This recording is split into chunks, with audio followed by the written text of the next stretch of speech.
바리케이트를 쳐야 합니다. 언론 양심의 역사를 이어갈 언론의 바리케이트를 칠 때다. YTN 해직 기자 노정면의 뉴스바.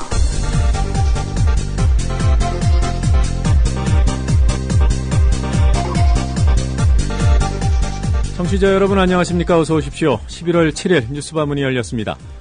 국가기관 대선 개입의 증거와 정황들이 구체적으로 드러나면서 박근혜 정부의 입장이 갈수록 난처해지고 있습니다. 이런 상황에서 터져나온 사안이 바로 통합진보당 해산 건입니다. 전형적인 물타기라는 판단이 들고 또 실제로 방송과 신문에서 대선 개입은 정당 해산에 가려지고 있습니다. 그럼에도 오늘 뉴스바는 통합진보당 사태를 중점적으로 다루기로 했습니다. 물타기가 맞다 하더라도 사안이 워낙 엄중하다고 판단하기 때문입니다. 삭발과 단식 투쟁에 나선 통합진보당 김재현 의원을 연결해 향후 대응 방안을 들어보고 헌법학자인 한상희 교수와 함께 정부의 정당 해산 청구에 과연 법적인 명분이 조금이라도 있는지 따져보겠습니다. 또한 뉴스의 재구성에서는 박근혜 정부가 통합진보당을 집요하게 압박하는 이유가 어디에 있는지 짐작해볼 만한 내용을 들으실 수 있습니다. 시사에너그램 공갈은 국무회의가 정당 해산을 추진하기로 의결했음을 설명하는 황교안 법무부 장관의 말을 확 바꿔볼 예정입니다. 최광희의 영화 쉐킷에서 만나볼 영화 역시 지금의 상황을 기가 막히게 반영하고 있다는 생각이 들 만한 영화입니다. 오늘은 순서를 바꿔서 김재현 의원과 한상희 교수 두 분 인터뷰를 모두 2부에서 진행하고 최광희의 영화 쉐킷을 일부러 당기도록 하겠습니다. 잠시 후에 뵙겠습니다. 맞벌이 직장맘 초동맘이세요? 아이와 떨어져 있어 늘 미안하고 불안하시죠? 게다가 진짜 이쁜 딸이라면 이젠 걱정하지 마세요. 휴대폰 속 엄마의 관심 스마트 보디가드가 있습니다. 우리 아이의 실시간 위치 SOS 긴급 호출 고민 검색어에 아이를 괴롭히는 학교폭력 문자까지 부모님 휴대폰에서 다 보실 수 있습니다. 늘 지켜주겠다던 다짐, 스마트 보디가드로 표현하세요. 떨어져 있어도 아이가 보입니다. 휴대폰 속 엄마의 관심, 스마트 보디가드를 구글에서 설치하세요. 맞벌이 직장맘 초동맘을 위한 첫 달 무료 이벤트. 자세한 사항은 스마트 보디가드 홈페이지를 참조하세요. 남성 여러분, 값비싼 옷을 입어도 폼이 안 나고 운동할 시간은 없으시다고요? 늘어진 뱃살과 튀어나온 가슴살 때문에 고민이십니까? 입는 순간 경험하시게 될 서프라이즈! 바디뷰 프리미엄은 고가의 스포츠웨어에 쓰이는 아쿠아엑스 원사를 사용, 최첨단 공법으로 탁월한 보정력과 신축성, 가공할 흡수력을 겸비했습니다. 우와, 정말 신기해요. 늘어진 가슴이 근육처럼 탄탄해지고 올챙이 같았던 뱃살도 올라보게 들어간대요. 바디뷰 대단합니다. 입는 순간 몸짱이 되는 남자 보정 속옷 바디뷰. 포털 검색창에 바디뷰를 검색해보세요. 구매하실 때 배송 메시지에 국민TV라고 적어주시면 고가의 사은품을 드립니다. 500원으로 즐기는 나만의 커피. 원두 쇼핑몰 헝그리 커피. 최정상급 로스터가 1년 이하 최고급 뉴크롭 생두를 로스팅해 즉시 배송해드립니다. 대량 구매 시 가격이 할인됩니다. 검색창에 헝그리 커피를 검색하세요. 헝그리커피.com. 헝그리 커피에서 원두를 구매하시는 분들께는 차량용 국민TV 스티커 2매를 함께 보내드립니다. 사흘만 하늘나라에 다녀올 수 있다면 첫째 날은 세종대왕님께 감사의 큰절을 올리겠다. 둘째 날엔 김구 선생님께 뜨거운 술을 한잔 올리고 싶다. 그리고 셋째 날엔 청산하지 못한 우리의 아픈 역사 친일파들을 꼭 처단하고 오리라. 나는 컨대 우리 라이프 상주는 민족 정기를 잃지 않는 상주가 되겠습니다. 여러분이 가입하신 해비시 프로를 국민TV에 후원하겠습니다. 가입하실 때 국민TV에 후원해달라고 말씀해주세요. 1600-3267 앞뒤가 다른 1600-3267 우리 라이프 상조 홍대리였습니다.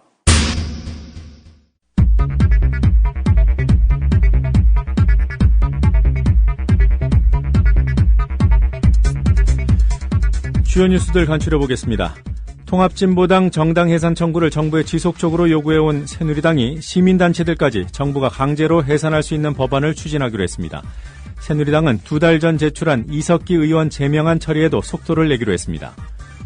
통합진보당 해산 심판 청구안을 다룰 헌법재판소 주심으로 이정미 재판관이 선정됐습니다. 이정미 재판관은 광노현 전 서울시 교육감 사건에 적용된 사후 매수죄에 대해 위헌 의견을 냈던 인물입니다. 통합진보당 소속 의원 5명 전원이 삭발을 하고 국회 본청 앞에서 단식 농성에 들어갔습니다. 외부 연대와 장외 투쟁은 원외인 이정희 대표를 중심으로 추진하고 오는 9일 전국 노동자 대회에도 적극적으로 참여하기로 했습니다. NLL 대화록 사건으로 검찰에 소환돼 10시간 가까이 조사를 받고 나온 문재인 의원은 대화록 미의관을 둘러싼 오해들이 풀렸을 것이라고 주장하며 이제 검찰이 대화록 불법 유출 사건을 제대로 수사해야 한다고 말했습니다. NLL 대화록 사건을 수사하고 있는 검찰이 대선 후보였던 문재인 의원은 직접 소환한 반면 대화록 유출 의혹을 받고 있는 김무성 의원 등 여권 실세들은 서면 조사를 하고 있는 것으로 드러났다고 CBS 노컷뉴스가 보도했습니다. 국정원이 이른바 국정원 댓글녀의 변호사 비용 3,300만 원을 국정원 위장 명칭인 7452 부대 명의로 대신 내줬다고 JTBC가 보도했습니다.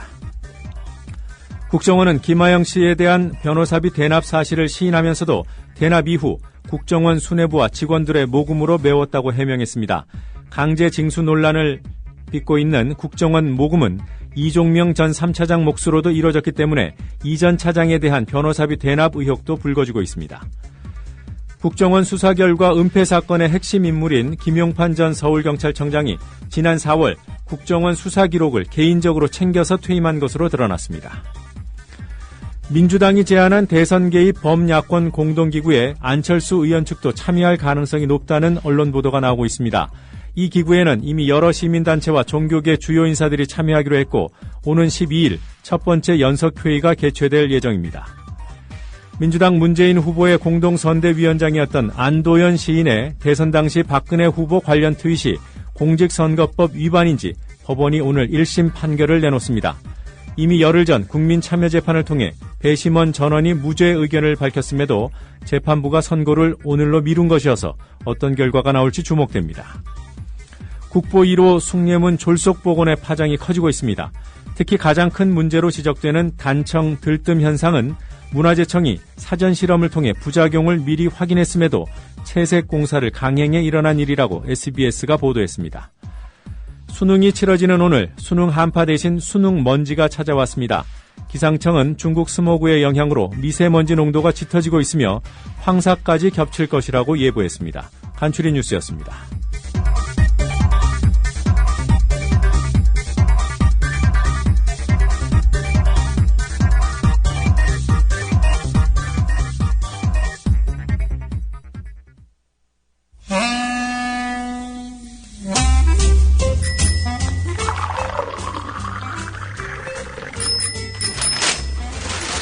아침 신문 귀로 읽으세요. 김영민의 조간 브리핑. 네, 오늘 조간에는 어떤 뉴스들이 올라와 있는지 김영민 PD와 함께 알아보도록 하겠습니다. 안녕하세요. 네, 안녕하십니까. 네, 어떤 기사부터 볼까요? 네, JTBC 특종보도부터 보겠습니다. 대선 개입 의혹을 받고 있는 국정원 여직원 김모 씨. 김모 씨 하면 바로 김하영 씨 아니겠습니까? 네. 근데 왜 김모 씨라고 하죠? 다 알려진 이름인데. 좀 취재 뭐라고 할까요? 좀 인권을 보호하는 듯한 그런 인상을 주기 위한 일종의 작은 꼼수죠. 네. 다 아는 이름을 왜 굳이 또 김모 씨라고 하는지 그것도 궁금하고요. 인권의 아이콘이 됐습니다. 이 김하영 씨가 말이죠. 현 정권에 이분 인권만 챙겨주는 것 같아서 좀 씁쓸하기도 하고 말이죠. 자, 이 김하영 씨의 변호사 비용을 국정원이 세금으로 대준 것으로 확인됐다는 보도입니다. 예. JTBC가 이 김하영 씨의 변호를 맡았던 법무법인에서 변호사 비용 지급 내역을 확인해 봤더니 지난해 12월 28일 2차례, 올해 2월 27일 한 차례 해서 총 3차례에 걸쳐서 3,300만 원이 입금됐습니다. 3,300만 원 가운데는 김하영 씨가 민주당 당직자들을 감금했다며 고소한 사건에 대한 수임료도 포함됐습니다. 날 가둔 사람들, 민주당 사람들 가만두지 않겠다 이러면서 이제 고소한 사건이 있었죠. 이건 역시 국민 세금으로 나갔다는 겁니다. 예. 자, 근데 입금자를 보니까 말이죠. 국가정보원 이렇게 박힌 게 아니라 7452 부대였습니다. 7452 부대.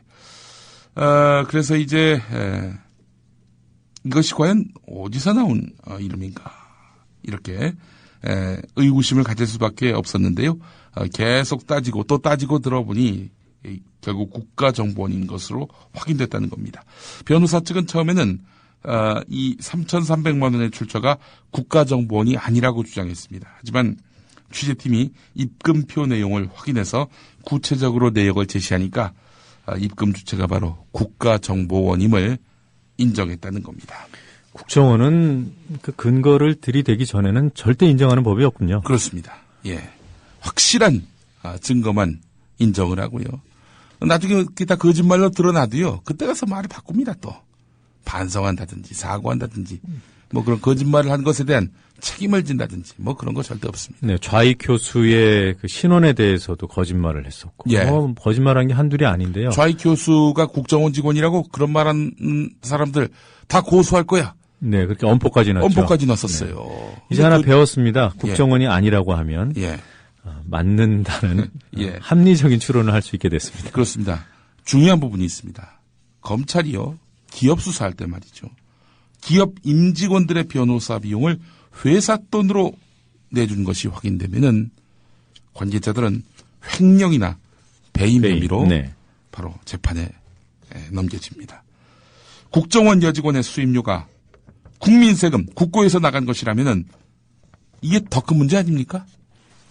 계속 이전 정부, 이전 원세훈 시절의 일이라 이렇게 주장해 왔는데요. 이게 남재준 원장이 책임질 아주 분명한 사안이 생겼습니다. 그렇습니다. 자, 그리고 무엇보다도 왜 정권이 김하영 변호사비를 대줍니까? 그 김하영 씨 개인적 일탈이라면서요. 개인적 일탈이라면서 왜 국가 돈을 들여서 변호사 비용을 대줍니까? 답을 다 아시면서 그러십니까? 글쎄 말입니다. 일탈이라는 말 자체가 얼마나 기만적입니까? 이 표현 자체가. 대선 직후에 김하영 씨한테 나르던 국정원 간부의 문자가 그런 내용 아니었습니까? 예, 너 때문에 편안하게 대선 결과를 지켜볼 수 있었다. 너 때문이 아니라 니 덕에. 니 덕에. 그렇습니다. 어처구니가 없습니다. 정말 할 말이 없습니다. 이래놓고도 대선 개입 없었다. 국정원 도움을 안 받았다. 국정원뿐만이 아니군요. 다른 곳에도 세금이 들어갔군요. 네, 그렇습니다. 지난해 대선을 앞두고 트위터와 페이스북 같은 SNS를 활용해서 좌익, 종북, 친북 세력 척결을 표방하는 보수단체의 이른바 안보 SNS 사업에도 나랏돈이 들어간 것으로 나타났다는 한겨레 일면 보도입니다. 한겨레가 최재천 민주당 의원실을 통해서 안전행정부의 2012년 비영리 민간단체 공익활동 지원 사업에 채택된 보수단체 가운데 15곳에 보조금 교부 신청 그리고 실행계획서를 입수해서 분석해봤더니 상당수의 단체가 사업 실행계획서에 버젓이 종북 좌파 척결 등을 주요한 사업 목적으로 제시한 것으로 확인됐다는 겁니다. 이들은 이를 위해서 사이버 그리고 SNS 활동 강화, 안보 UCC, 웹툰 제작, 안보 집회 개최, 안보 강사 육성 등을 하겠다면서 세금을 지원받았습니다. 자, 이 보수단체들이 이런 식으로 해서 수익을 챙겼군요. 자, 그런데 말이죠. 이거 말하자면 자기들 입맛에 맞는 그런 이른바 시민단체에다가 정부 돈이 들어갔던 거 아닙니까? 하지만 새누리당 의원들은요, 얼마 전 서울시를 상대로 한 국정감사에서 서울시가 올해 보조금을 지급한 비영리 민간단체 142곳 가운데 진보 성향을 띠는 단체가 42곳에 달하는 것으로 나타났다. 진보단체는 6억을 받았는데 이 보수단체는 1억 3천을 받았다. 이렇게 이야기를 했습니다. 네. 새누리당 의원이 말이죠. 자, 근데 중요한 것은 뭐냐면요. 단체의 이념 성향에 따라서 그렇게 배분한 것이 아니라는 겁니다. 공익성을 위주로 서울시가 심사를 해서 이렇게 보조금 대상 단체를 선정했을 뿐이지 이념이나 성향 이런 것들은 선정 기준에 포함되지 않았다는 겁니다. 그렇다면 서울시에 대해서 새누리당이 문제 삼을 여지가 많지 않아 보입니다. 자, 그런데 그런 걸 비판하는 새누리당 정권에서 무슨 짓을 했습니까? 종북 척결하는 이런 이념 성향 이걸로 보조금을 받았다는 거 아닙니까? 한마디로 얘기해가지고. 자, 이에 대해서 안전행정부는 서류를 꼼꼼히 확인하지 못했다. 뭐 이렇게 둘러댔다고 합니다. 예. 자, 한겨레 또 일면에 이런 기사가 있습니다. 새누리당이 정부의 통합진보당 해산 심판 청구를 계기로 해서 반국가 이적단체로 판명된 시민사회단체를 강제 해산할 수 있는 법안을 통과시키겠다. 이렇게 밝히고 있습니다. 논란의 항상 중심에 서 있는 인물이죠. 대통령을 누나라고 부르는 윤상현 새누리당 원내수석 부대표가 어제 이석기 의원과 같이 국가보안법 위반이나 내란 음모 혐의로 구속 기소된 경우에 세비를 중단하고 정부에 대한 자료 제출 요구권을 제한하는 국회법 개정안과 국회의원 수당 등에 관한 법률안은 여야 공동으로 발의할 예정이라고 밝혔는데 그러면서 반국가단체, 이적단체 강제해산법과 해산정당 소속의원 자격상실법, 반국가사범 비례대표 승계 제한법 등도 우선적으로 상정해서 처리하도록 하겠다 이렇게 밝히고 있습니다. 정당이 해산되면은 통합진보당 소속의 의원들 모두 자동적으로 의원직을 잃게 만들고 또한 비례대표 의원의 경우 다음 사람으로 승계할 수 없도록 해서 완전히 씨를 말리겠다 이런 거 아니겠습니까? 제가 아침부터 너무 극단적인 표현을 씁니다만은 극단적인 표현으로 들리지 않습니다. 예. 아주 적확한 표현으로 들립니다. 감사합니다. 그렇다면은 자 지금 이런 식으로 해서 시민단체까지 강제로 해산하는 법을 만들겠다. 아니 시민단체가 대체로 임의단체가 많지 않습니까? 예. 그걸 국가가 없앤다? 도대체 그 발상 자체가 너무나 놀랍기 이를 데 없습니다. 과거 한나라당 시절에도 새누리당은 이런 법안을 추진하려고 했다가 진보단체 탄압이라는 여론의 반발에 밀려서 이 법에 실패를 했는데 통합진보당에 대한 정부의 종북몰이를 발판 삼아서 법안 재추진에 나선 것 아닌가 이런 해석이 가능합니다. 이런 거 보면 새누리당 의원들은 참 집요해요. 예. 한번 안 되면은 예. 포기하는 법이 없는 것 같아요. 그렇습니다. 물고 늘어지는 거 보면 정말 대단합니다. 자, 통합진보당 이야기로 이제 본격적으로 들어가 보겠습니다. 근데 그 윤상현 의원이 대통령을 향해서 누나라고 합니까? 네, 누나라고 부를 수 있는 거의 유일한 의원이라고 합니다. 그렇군요. 예, 그리고 윤상현 의원이 말이죠. 네. 이석기 의원에 대한 체포동의안이 처리되자마자 이석기 의원한테 가서 손을 내밀어 악수를 청한 그런 또 인물로 알려져 있습니다. 그 악수는 뭐하러 청한 것일까요? 과거 전두환 씨 사위다운 그런 행동 아닐까 싶은데요. 놀랍기 이를 데 없는 그 여유의 그 표시라고 봐야 될지. 5.18 광주 학살의 주범이면서도 그렇게 늘 웃고 다닐 수 있는 그 배짱. 네. 그것을 글쎄요. 적절한 비유인지는 모르겠습니다만 네. 그런 생각이 드네요. 예. 통합진보당 이야기로 이제 본격적으로 들어가 보겠습니다. 정부가 민주적 기본 질서를 위배한다고 밝힌 통합진보당의 강령. 이 강령을 따져봤더니 지난 2000년에 창당한 민주노동당 강령보다도 훨씬 순화됐다. 이런 평가입니다. 민주노동당과 통합진보당에서 활동했던 관계자들은 민주노동당은 지난해 총선을 앞두고 외연 확대를 꾀하고 있었던 만큼 사회주의 지향성을 강조한 기존 강령에서 일부 과격한 표현들을 삭제하거나 이 순화하는 방식으로 강령을 개정했다고 이렇게 입을 모았다는 겁니다. 실제로 민주노동당은 2000년 강령 전문에서 당의 활동 목적과 관련해서 외세를 물리치고 반민중적 정치 권력을 몰아내 민중이 주인되는 진보 정치를 실현한다 이렇게 적어놓았습니다. 2011년 6월 개정을 통해서 일하는 사람이 주인되는 자주적 정부를 세우고 민중이 정치, 경제, 사회, 문화 등 사회생활 전반에 진정한 주인이 되는 진보적 민주주의 사회를 실현하겠다 이렇게 수정이 되긴 했습니다만은 2000년 강령 전문을 보면은 정말 좀 섬뜩해 보입니다. 다만 진보적 민주주의라는 표현은 민주노동당이 2011년 진보신당 탈당파와 국민참여당과의 통합을 앞두고 강령을 개정하면서 사회주의적 이상과 원칙을 계승 발전시킨다는 표현을 삭제하는 대신에 추가된 것입니다. 진보적 민주주의. 왜 지금 법무부가 문제 삼고 있냐면요. 북한의 김일성 주석이 이런 표현을 사용했다는 이유입니다. 60년 전에. 예. 그런데 알고 봤더니 그보다도 훨씬 전에 해방 공간에서 여운형 선생을 비롯한 여러 정치 세력들이 진보적 민주주의를 또 표방했단 말이죠. 원조는 여운형입니다. 근데 김일성이 원조인 것으로 법무부는 이렇게 보고 있는 거 봐서는 참 공부를 안 했다.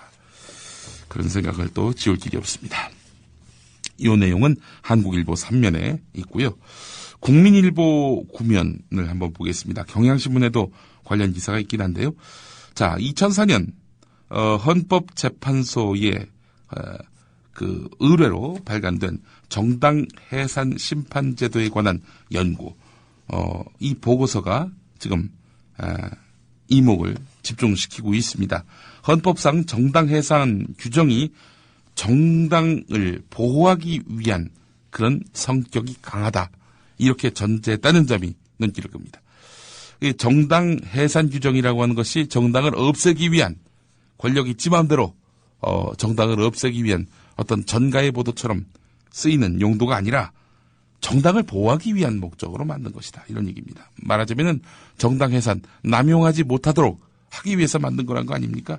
실제로 1958년 조봉암 선생의 진보당 같은 경우 당시 정부 공보실장이 등록 취소 처분을 함으로써 강제 해산됐습니다.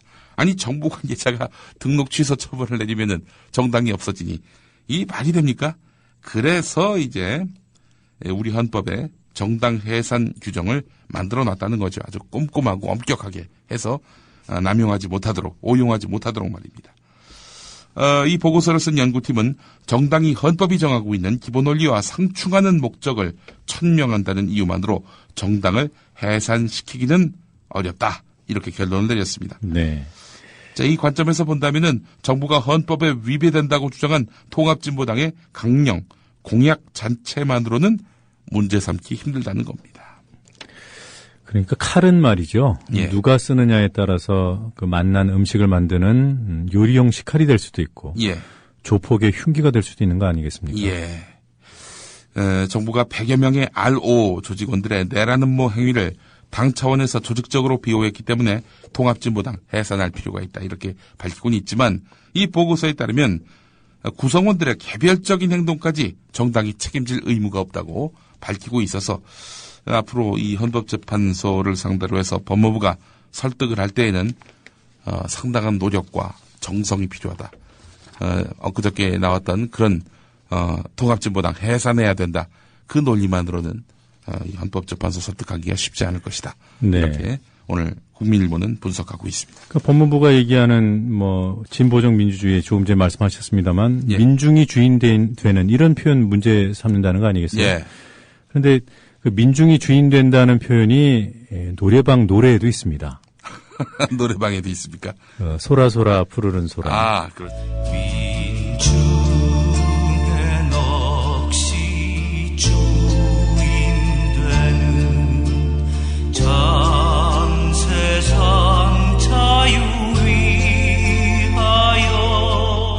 민중의 넋이 주인 되는 참세상 자유 위하여. 예. 이것도 헌법재판소로 가져가야 되나요? 이적 표현, 노래로 말입니다. 예.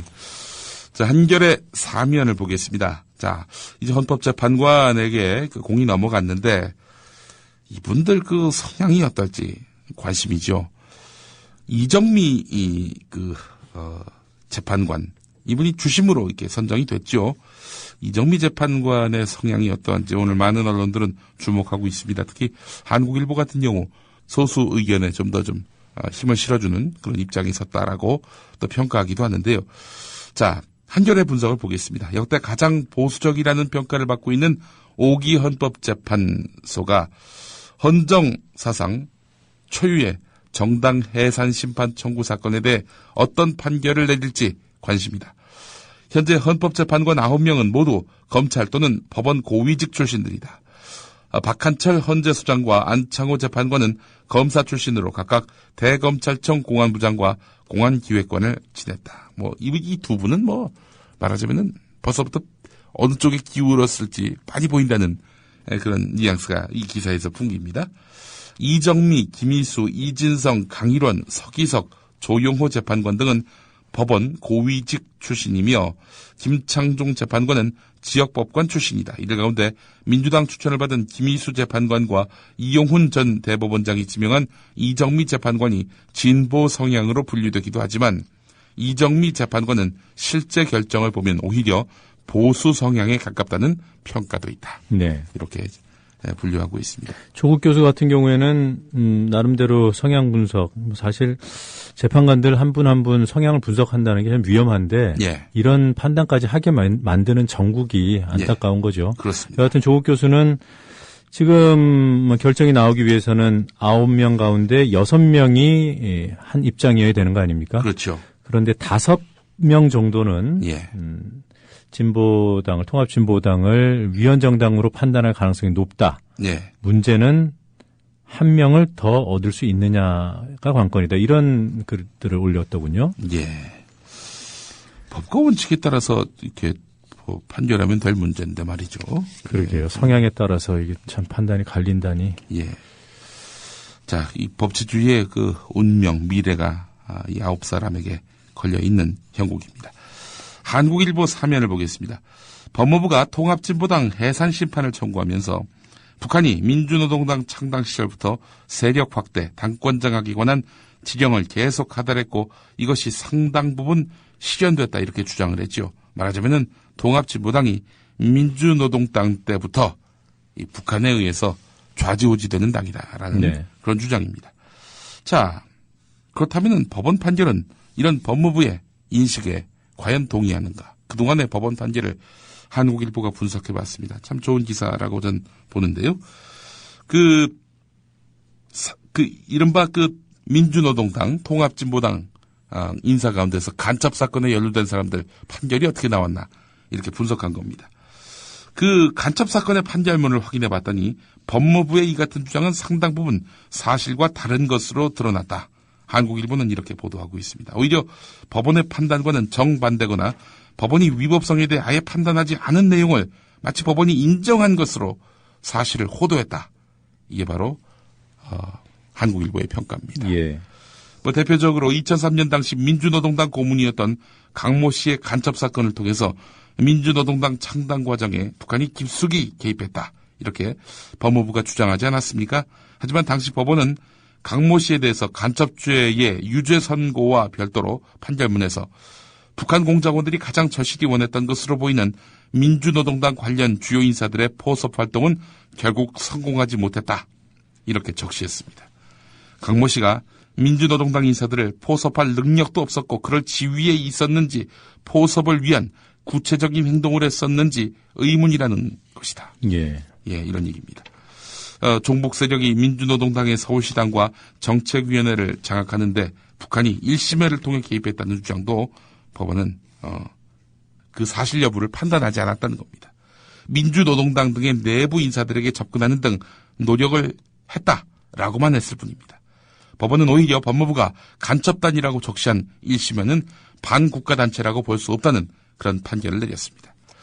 자, 이런 그 법원의 판단에 비춰보면은 통합진보당 전체가 북한의 지령을 받은 간첩 세력에 포섭된 위헌정당이라는 법무부의 주장은 근거가 부족해서 향후 헌법재판소 재판 과정에서도 치열한 쟁점이 될 전망이라고 한국일보는 전하고 있습니다. 그 헌법학자들 의견들을 어떤 신문이나 방송도 다 지금 들어서 보도하고 있지 않습니까? 예. 그것들을 쭉 이렇게 정리를 해보면요. 예. 심지어 조중동에 나온 헌법학자들의 의견도 예. 한 6대4 정도로 안 된다는 의견이 많습니다. 예. 대체적으로 보면은 7대3 내지는 8대2 정도로 예. 이번 청구가 무리했다는 의견이 대세를 이루고 있더군요. 예, 그렇습니다. 자, 통합진보당 관련한 그런 뉴스는 여기까지 하고요. 박근혜 대통령의 지금 유럽 순방 보도, 이 보도를 보면 어떤 느낌을 받으십니까? 이미 곱게 한복을 차려입은 대통령의 패션, 유창한 프랑스어 실력을 뽐내며 20분 동안 진행한 연설, 창조 경제와 문화 행보를 선보인다는 소식까지 그야말로 대통령 순방보도에 일정한 패턴이 있는 것 아닌가 이런 생각이 들 정도입니다. 찬사일색이고 그야말로 밖에 나가서 정말 대통령이 어마어마한 그런 업적을 지금 만들어내시는구나 이런 느낌을 갖기에 충분하게 만듭니다. 황금마차도 타시고요. 네, 그렇습니다. 패션쇼도 하시고. 자, 그런데 정말 이 활용 정점입니다. 2대1 기사가 있어요. 박근혜 대통령을 태운 왕실마차가 버킹엄 궁에 들어설 때는 잔뜩 찌푸린 하늘이 바뀌어서 햇빛이 쨍쨍 비쳤다. 이렇게 나왔습니다. 청와대 관계자들은 모처럼의 공식 환영식이 비 때문에 망쳐질까 노심초사하는 모습이었지만 좋은 날씨 속에서 행사가 치러지자 크게 안도했다. 앞서서 이정현 청와대 홍보수석은 예상컨대 대통령께서 버킹엄 궁에 가시면 비가 그치지 않을까 생각이 든다라고 농담한 바 있다. 그러나 이런 예상은 정확하게 맞아떨어졌다. 이게 바로 2대1 기사입니다. 이게 2대1만 아니고요. 예. 이미 지난 7월에 네. 파이낸셜 뉴스가 이런 기사를 썼습니다. 예. 대통령과 날씨라는 그런 정인홍 정치경제부 차장의 글이었는데요. 예. 박 대통령이 가는 곳마다 현지에서 보기 힘든 날씨였던 것을 들어서 네. 박 대통령의 상서로움 그리고 여기서도 또 창조를 가져다 붙였습니다. 예. 사실 이런 날씨와 권력자를 연결하는 보도의 원조는 예. 박정희 전두환 아니겠습니까? 전두환과 관련한 당시 방송 보도 육성을 제가 준비를 했습니다. 아, 그래요? 예. 안 그러면 제가 읽어드리려고 했는데 예. 직접 듣는 게 낫겠군요. 예. 지금 들어볼까요? 예. 방송의 전두환 숭배는 이 같은 영상 기호와 상징 조작에다 방송 언어가 결합되면서 더욱 진화해 갔다. 낯뜨거운 중계 멘트가 경쟁하듯 쏟아졌다. 가장 두드러진 것은 날씨와 전두환이다. 방송에서 이제 각하는 천기까지 조절하는 존재가 됐다. 만면의 미소를 띠고 계신 대통령 네 분. 대통령께서는 오랜 가뭄 끝에 이강토에 단비를 내리게 하고 떠나시더니 돌아오시는 오늘은 지루한 장마 끝에 남국의 화사한 햇빛을 안고 귀국하셨습니다. 아마 하느님도 우리를 도우심이 아닌가 생각됩니다. 그 백악관 직원들하고 잠깐 얘기를 했더니 사실은 이게 상당히 단비랍니다. 근데 이상해요. 전두환 대통령이 도착하는 곳마다 약간씩 비가 내린데 말이죠. LA에서도 국내뿐 아니라 미국의 단비도 몰고 왔다. 그래서 이제 LA에 도착하자마자 비가 내려서 아주 단비를 몰고 왔다. 이런 신문에도 평이 나오고 그랬는데 이 워싱턴도 마찬가지거든요. 각하가 나타나면 이상하게 가뭄이 해소되고 겨울 추위까지 녹아내렸다. 단비를 몰고 온 전두환 대통령을 취재하기 위해 미국의 보도진 80여 명과 국내 보도진 70여 명의 취재 경쟁이 2월 워싱턴 초겨울 비추위를 녹였다. 서울보다도 더 추운 겨울에 어느 날 오후에 찾아든 우리 대통령의 풍성한 웃음에 팔을 휘저으며 태극기를 흔드는 꼬마들은 그만 추위를 잊고 말았다. 참. 아무튼 우리 김용민 PD랑 저랑 생각이 탁 통한 것 같아서 기분이 더 좋습니다. 사실 저희가 이거 조간 브리핑 진행하기 전에 단 1분도 맞춰보지 못하잖아요. 그냥 원고 딱 들고 주시는 기사 들고 딱 앉아가지고 서로 즉흥적으로 진행을 하는데 오늘 가장 뭐라고 할까요? 느낌이 팍 온다고 해야 될까요? 다 우리 박근혜 대통령의 창조 경제덕입니다. 한겨레 기사 하나만 더 보겠습니다. 한겨레 구면 기사인데요. 진보 성향 교육감이 맡고 있는 지역에서 학교 폭력이 다른 곳보다 더 줄어든 것으로 나타났습니다. 애들 풀어주면은 학교 폭력이 더 늘어날 거라고 우려하는 분들이 더러 있더라고요. 근데 도리어 이렇게 학생 인권 조례, 혁신학교, 학교 문화를 민주적으로 바꿨더니 오히려 학교 폭력이 더 많이 줄었다는 겁니다. 감소폭이 어마어마합니다. 30% 감소했습니다. 보수교육감 쪽에서는 7.1% 줄어드는 효과밖에 없었습니다. 가해 학생수, 피해 학생수의 감소율도 당연히 월등히 진보교육감 지역에서 두드러졌습니다. 학생들에게 인권을 가르치면은 학교 폭력이 줄어든 것 어찌 보면 이거 상식 아닌가요? 네. 오늘 여기까지 하겠습니다. 네, 오늘 잘 들었습니다. 고맙습니다.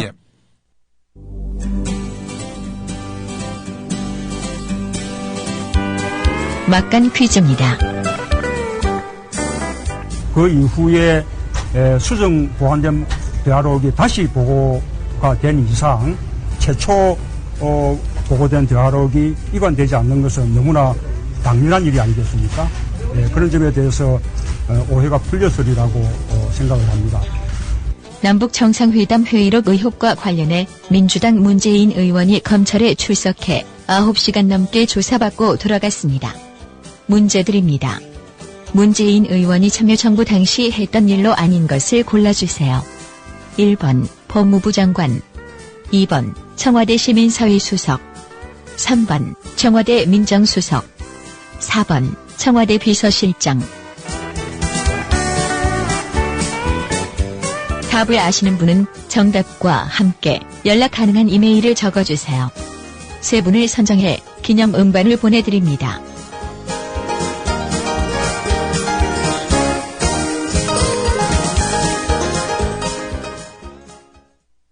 Images showing 那鉴于当前叙利亚局势， 국제뉴스 한반도 정세를 한눈에 황준호의 월드 리뷰.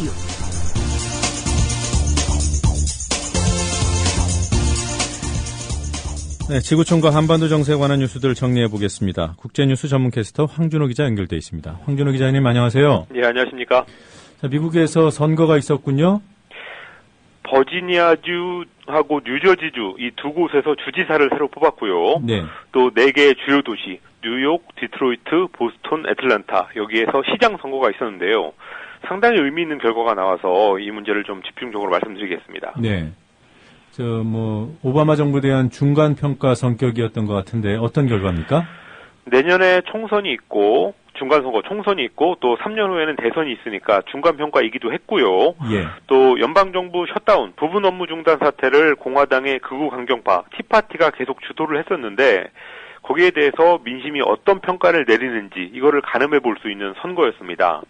종합적으로 보면은 티파티의 참패였는데요. 오바마 대통령의 민주당이 뉴저지주 주지사 하나만 빼놓고 싹쓸이를 했습니다.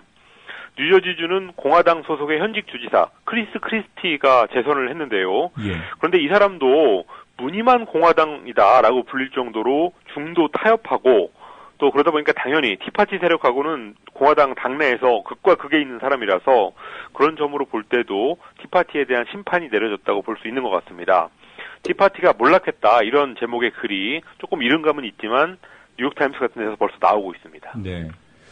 그 뉴욕시장도 의미 있는 결과가 나왔어요? 드 블라지오라는 민주당의 후보가 큰 표 차로 승리를 했는데요. 민주당 뉴욕시장은 24년 만에 처음으로 나왔습니다. 예. 뉴욕은 월스트리트가 있는 미국 자본의 상징 같은 곳이라서 공화당의 줄리아니 시장이 한참을 했었고 또 최근 12년 동안은 월가의 뿌리가 있는 무소속의 블룸버그라는 사람이 시장을 했습니다. 그런 곳에서 드 블라지오가 부자 증세 그리고 금융 구제를 강화하겠다 이런 진보적인 정책을 들고 나와서 시장에 당선이 됐는데요. 이 사람은 과거에 사회주의 운동을 했을 정도로 색깔이 분명한 좌파입니다. 또 백인인데 본인은 백인인데 아내는 흑인이고 그 아내가 과거에 동성애자였던 사람이라서 미국에서 소수파가 될 만한 요소를 다 가지고 있는 사람입니다. 네. 그런 사람이 뉴욕시장이 된 건 굉장히 쇼킹한 일인데요. 다문화적으로 바뀐 뉴욕의 인구 구성이라든지 또 친기업 시장이 20년간 있으면서 심해졌던 소득 불평등에 대한 불만 이런 것들이 뉴욕 시민들의 표심을 바꿨다는 분석입니다.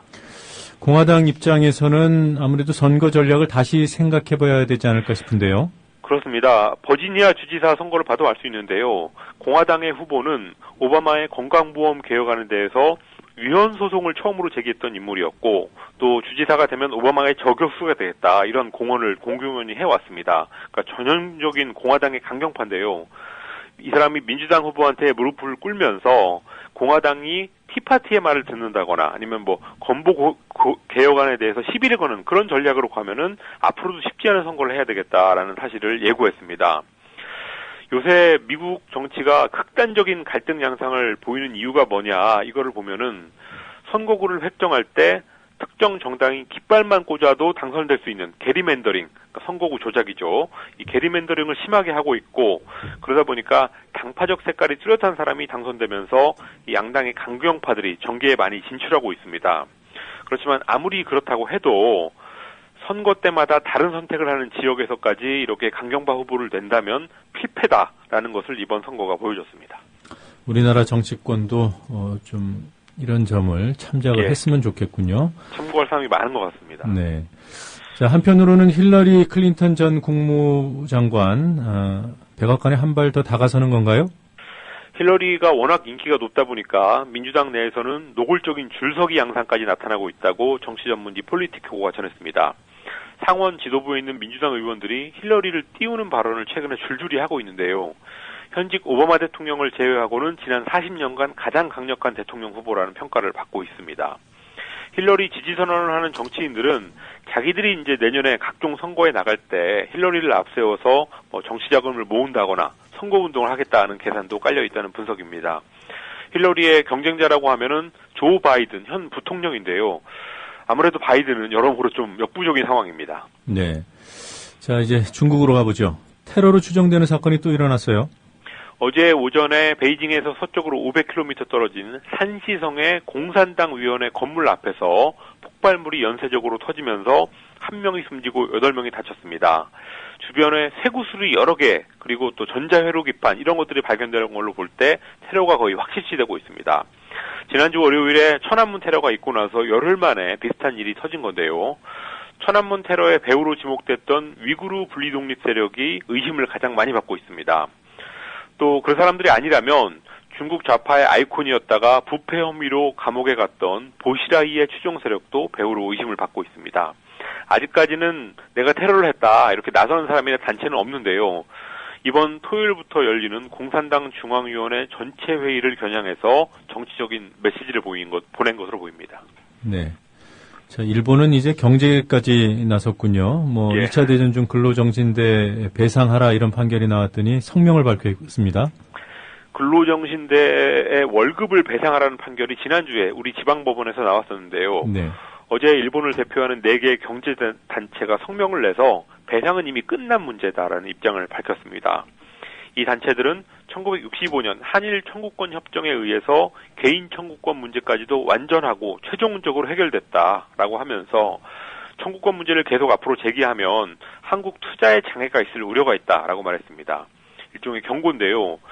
연말쯤에 우리 대법원에서 이 배상 문제, 월급 배상 문제가 확정 판결이 나면 일본 기업들의 한국 내 재산을 압류할 수도 있기 때문에 그런 사태를 좀 사전에 차단하려는 시도로 풀이되고 있습니다.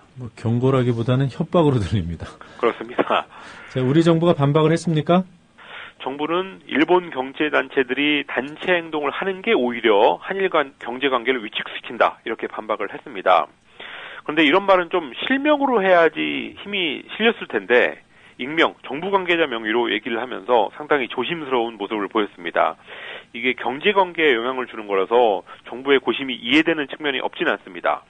그렇지만 청구권하고 관련된 개별 기업도 아니고 이렇게 경제단체가 일종의 가이드라인을 제시하면서 협박을 한 것에 대해서는 조금 강하게 따끔하게 나가도 되지 않았을까 싶은 생각도 있습니다.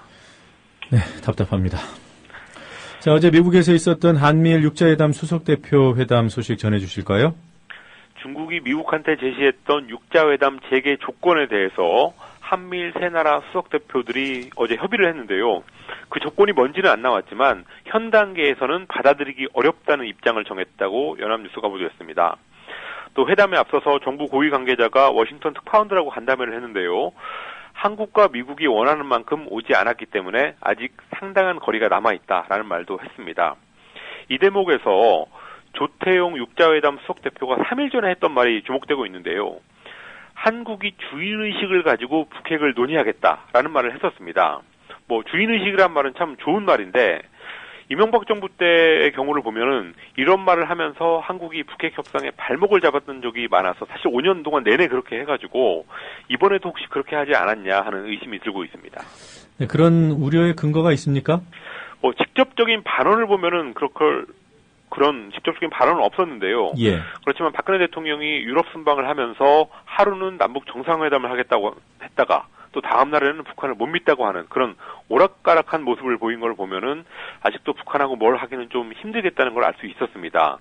그리고 얼마 전까지만 해도 미국과 중국이 움직임, 육자회담 재개를 위한 움직임이 꾸준히 있었는데 이번에 한미일 협의 후에 중국 중재안을 못 받겠다 이렇게 강하게 나온 걸 보면은 한국이 강경론을 펴면서 그쪽으로 몰지 않았냐라는 추정을 충분히 할 수 있는 것 같습니다. 네, 자 오늘은 여기까지 듣도록 하겠습니다. 고맙습니다. 감사합니다. 그 돌발 영상을 보실 때마다 그 뒤에 숨은 제작자가 궁금하지는 않으셨습니까? 돌발 영상 노종면 PD. 자, 국보 1호 숭례문의 붕괴 가능성이 시간이 갈수록 더 커지고 있습니다. 현장 상황을 좀 정리를 해주셔야겠어요. 네, 그렇습니다. 안녕하십니까. 뉴스타파 앵커 노종면입니다. 3년 5개월 만에 스튜디오 아닌 스튜디오에 앉아 카메라를 바라봅니다. 지금 여러분께서는 YTN 해직 기자 노종면이 진행하는 노종면의 뉴스바를 듣고 계십니다.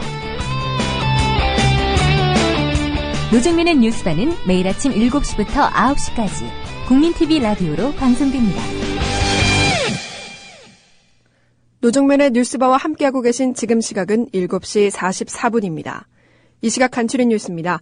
오늘 전국에서 65만여 명의 수험생들이 2014학년도 대입을 위한 수학능력 시험을 일제히 치릅니다. 입실 마감 시각은 8시 10분입니다.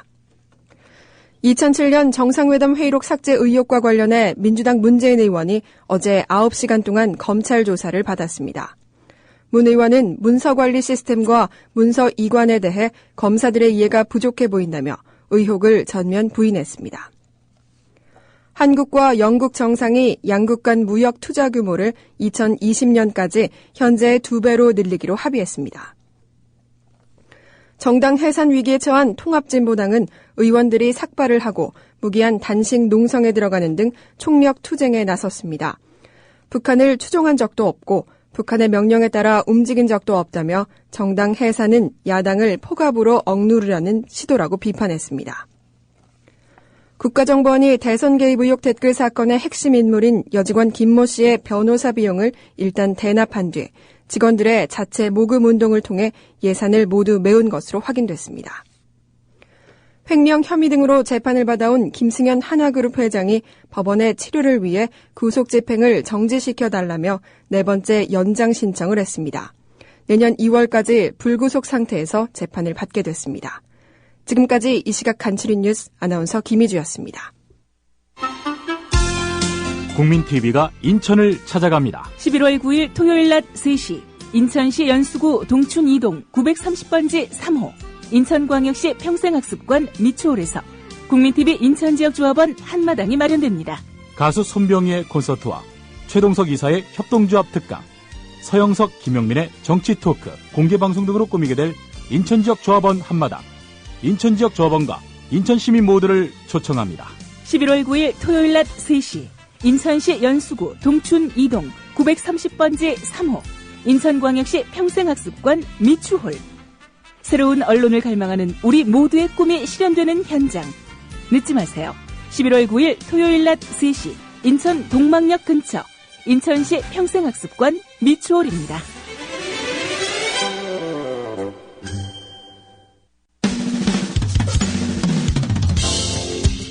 지금 여러분께서는 YTN 해직 기자 노정면이 진행하는 국민TV 라디오 노정면의 뉴스바를 듣고 계십니다.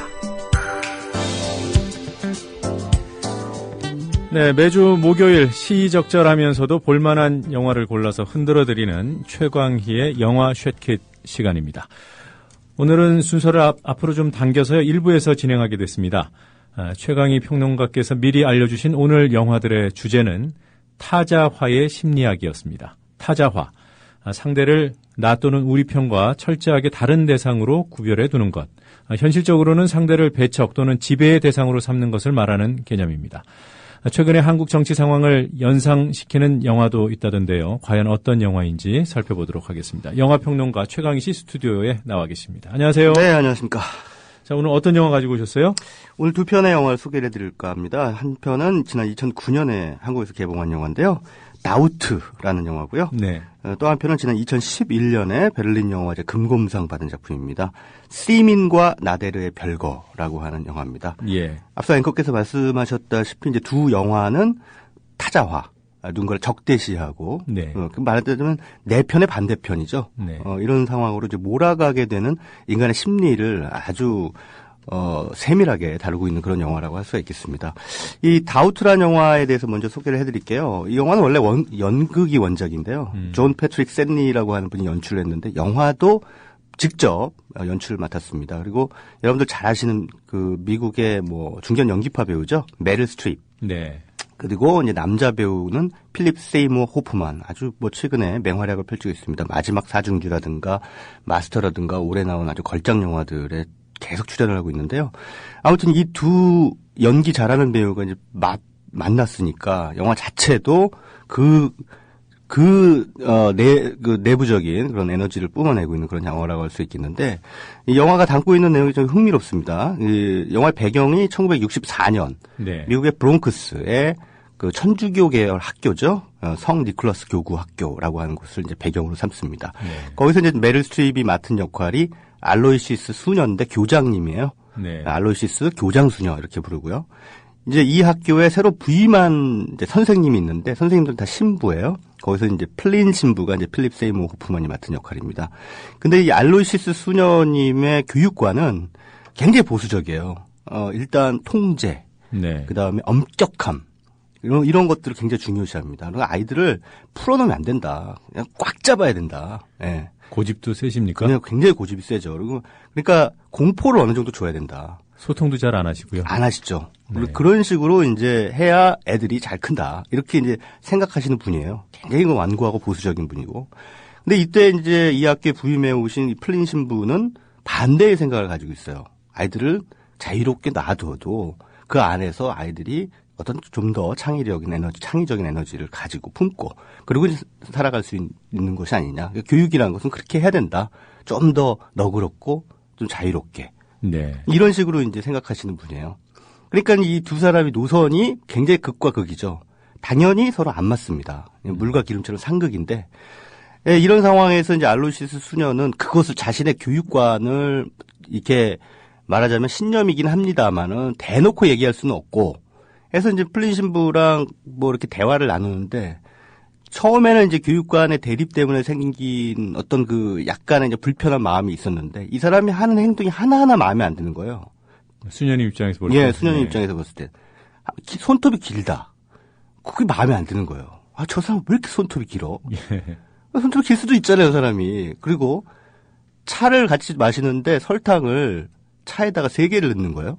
네. 아니, 무슨 차에 설탕을 3개나 넣어? 아니, 그 사람이 플린 신부 입장에서는 단 걸 좋아할 수도 있는데 이 알로이시스 수녀 그것도 마음에 안 드는 거예요. 예. 그걸 가지고 얘기를 하는 거죠. 아, 어떻게 설탕을 3개나. 저도 싫어하겠네요. 저도 설탕을 많이 넣어서 먹는데. 그러니까 생각이 서로 처음부터 다르다 보니까 자신이 동의하지 못할 생각을 가진 사람이 하나 작은 행동이 하나하나 싫은 겁니다. 네. 근데 그것이 바로 어떻게 보면은 흔히 말하는 타자화의 첫 번째 이제 방식이죠. 근데 거기서부터 시작이 되는데 이런 와중에 그 학교가 원래는 백인 학생들만 받았는데 이제 뭐 이렇게 자유화 뭐 이런 그 바람이 불면서 흑인 학생이 처음으로 그 학교에 들어오게 됩니다. 네. 근데 이 플린 신부가 백인들만 있는 백인들만 학교에 유일한 흑인 학생이니까 아무래도 뭐랄까요, 그 학교 내에서 좀 혹시나 왕따라도 당하거나 뭐 이런 상황이 발생할까봐 걔를 더욱 더 극진히 보살피죠. 혹시 뭐 무슨 뭐 마음의 상처임. 게다가 집안이 좀 불우해요. 네. 그러다 보니까 더 이제 뭔가 더 살갑게 대해주는데 이게 또 마음에 안 드는 거예요. 왜 쟤만 저렇게 편애를 하나. 엄격해야 하는데. 네. 모든 사람들한테 다 동등하게 교사라면 그렇게 해야 되는데 왜 쟤한테만 저렇게 살갑겠구나.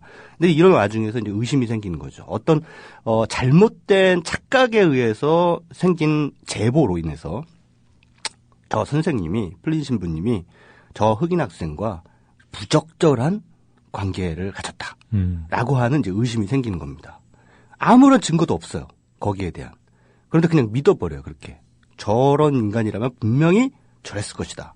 라고 이제 믿어버리고 그때부터 말하자면 풀린 신부를 이 학교에서 쫓아내려고 하는 이제 상황으로 이제 몰아가게 되는 그런 상황이 되는 거죠. 근데 풀린 신부 입장에서 억울하니까 계속 저항을 하게 됩니다. 네. 저항을 하면 할수록 그래 도둑이 재발절이지. 네가 저항하는 건 네가 그 일을 했기 때문에 발끈하는 거야라고 생각하면서 자신이 처음에 생각했던 의심이 점점 확증으로, 예, 확신으로 이제 발달을 하게 되는 거죠. 발끈하셨습니까? 발끈하셨습니다. 예. 그러니까 발끈하다 보니까 아무런 근거도 없는 자신의 의심을 확신으로 그냥 몰아붙이고 결국은 풀린 신부에 대한 박해를 시작합니다. 막 박해를. 이런 이제 과정이 이 다우트라는 영화에서 이제 그려지게 됩니다. 이 영화가 보여주고 있는 함의는 결국은 누군가에 대한 적대감, 생각이 다르다고 하는 것에서 출발한 그런 그 의심이라든가 또는 혐오라든가 이것이 권력과 만났을 때, 특히 이 학교의 권력자는 교장 신부거든요. 네, 메르스트립이죠. 수녀. 네, 네. 알로이시스 수녀가 교장 신부예요. 그것이 권력과 만났을 때는 이제 쉽게 적대시가 가능해진다는 거죠. 배제할 수 있다는 얘기예요. 자기의 권력을 가지고. 네. 예. 근데 그 시작은 굉장히 옹졸하고 유치한 데서부터 시작이 됐다는 거죠. 난 그냥 네가 싫어. 예. 네 생각이 나하고 맞지 않는 게 싫어. 이렇게 되면서 그 사람에게 있지도 않은 죄를 뒤집어 씌우면서 이렇게 빼버리는, 배제시켜버리는 그런 타자화의 작동 방식을 한 천주교구의 학교라고 하는 공간을 통해 가지고 네. 보여주고 있는 영화죠. 이 영화가 담고 있는 내용은 그 학교에서만 일어날 수 있는 아주 특수한 하나의 사례라기보다도 이것이 언제나 우리 사회에서 쉽게 벌어질 수 있는, 특히나 그 정치 상황으로 갔을 때는 더더욱 우리에게 벌어질 수 있는 상황. 그러니까 권력과 편견과 혐오와 증오 이런 것들이 같이 만났을 때 어떤 말하자면은 비논리적인 상황으로 변모하느냐라는 것을 아주 상징적으로 잘 보여주고 있는 영화라고 할 수 있겠습니다. 네, 이 정도만 들어도 지금 우리 사회가 겪고 있는 여러 가지 정치 상황이 바로바로 떠오릅니다. 네, 알로이시스 수녀가 어떤 분을 연상시키는지도 청취자분들께서 이미 다 간파하셨을 것 같고요. 네. 제가 한 가지 궁금한 거는 네네. 이 영화 속에서 풀린 신부님을 네. 학교 내에서 도와주시거나 네. 이른바 우리식으로 표현하면 연대지요. 네. 그런 분들이 있습니까? 네, 영화 속에서는 있긴 합니다. 그 흑인 학생의 부모님이 변호를 하시는데 크게 힘을 발휘하지 못하는 그런 상황이 되죠. 이 영화의 그 마지막 장면 아주 굉장히 의미심장한데요. 네. 그 알로이시스 수녀가 계속 이 풀린 신부를 몰아가는데 증거가 확증이 안 나오니까 이제 그만해야 되잖아요. 네. 그만해야 되는데 계속 가는 거예요. 계속 몰아붙이는 거예요. 왜냐하면 그렇게 거기서 그만을 하면 지금까지 자기가 했던 행동이 잘못된 것이라고 결론이 나기 때문에 그게 싫은 겁니다. 또. 네. 그러니까 한번 타자화의 길로 접어들면 이 돌이킬 수가 없는 거예요. 그러니까 나중에 이제 제임스 수녀라고 그 학교의 또 다른 수녀님이 알로이시스 수녀에게 물어보죠. 왜 그렇게 계속 그 신부님을 의심하세요? 이제 그만하실 때도 됐잖아요? 라고 이렇게 물어보니까 알로이시스 수녀가 갑자기 눈물을 펑펑 흘립니다. 흘리면서 의심을 멈출 수가 없다. 예. 라고 이제 고백을 하죠. 그러니까 그것은 결국은 자기도 어쩔 수 없이 그 의심의 그 궤도 안에 접어들면은 그냥 끝까지 종착역까지 가야 되는. 예. 그런 상황을 계속 보여주고 있습니다. 자, 어쨌든 이 다우트라는 영화가 그렇고요. 그 또 한편의 영화를 소개해드리면 시민과 나데르의 별거라고 하는 제목의 이란 영화인데요. 네. 이 작품은 2011년에 베를린 영화제 금곰상을 받았고요. 아슈가르 파르하디라고 하는 감독이 연출을 했습니다. 보통 이란 영화 하면 우리가 흔히 생각하는 것은 전쟁의 참혹함이라든가 또는 가난한 아이들 이런 어떤 중동하면 우리가 관성적으로 떠올리는 그런 이미지가 있지 않습니까? 네. 근데 이 세민과 나들의 별거는 그런 이미지하고는 완전히 차원이 다른 세계를 보여줍니다. 무슨 말씀이냐면은 영화 속에 등장하는 부부, 그 세민과 나데르가 부부 이름인데요. 세민과 나데르는 그냥 중산층. 우리 사회에서도 흔히 볼 수 있는 그런 중산층의 고민과 딜레마를 안고 사는 그런 사람들입니다. 근데 나데르가 이제 남편이고 세민이 아내예요. 근데 나데르에게는 치매에 걸리신 아버지가 계세요. 네. 근데 이제 시민이 그 시아버지를 이제 부양을 하다가 이제 딸이 있는데 딸이 이제 어느 정도 나이가 되고 크니까 이 딸한테 더 교육을 좀 잘 시켜야겠다. 그래가지고 말하자면 조기 유학을 보내려고 하는 그런 와중입니다. 그러니까 어느 정도 사니까 좀 그러겠죠. 네. 근데 그냥 아이만 내보내기는 좀 불안하니까 아예 그냥 같이 부부가 같이 나가자. 이제 이렇게 되는 상황이 됐죠. 근데 나데르는 무슨 소리냐. 지금 아버지가 저러고 계신데 아버지를 모셔야지. 못 나간다. 이렇게 돼가지고 이제 둘이 이혼 소송까지 가요.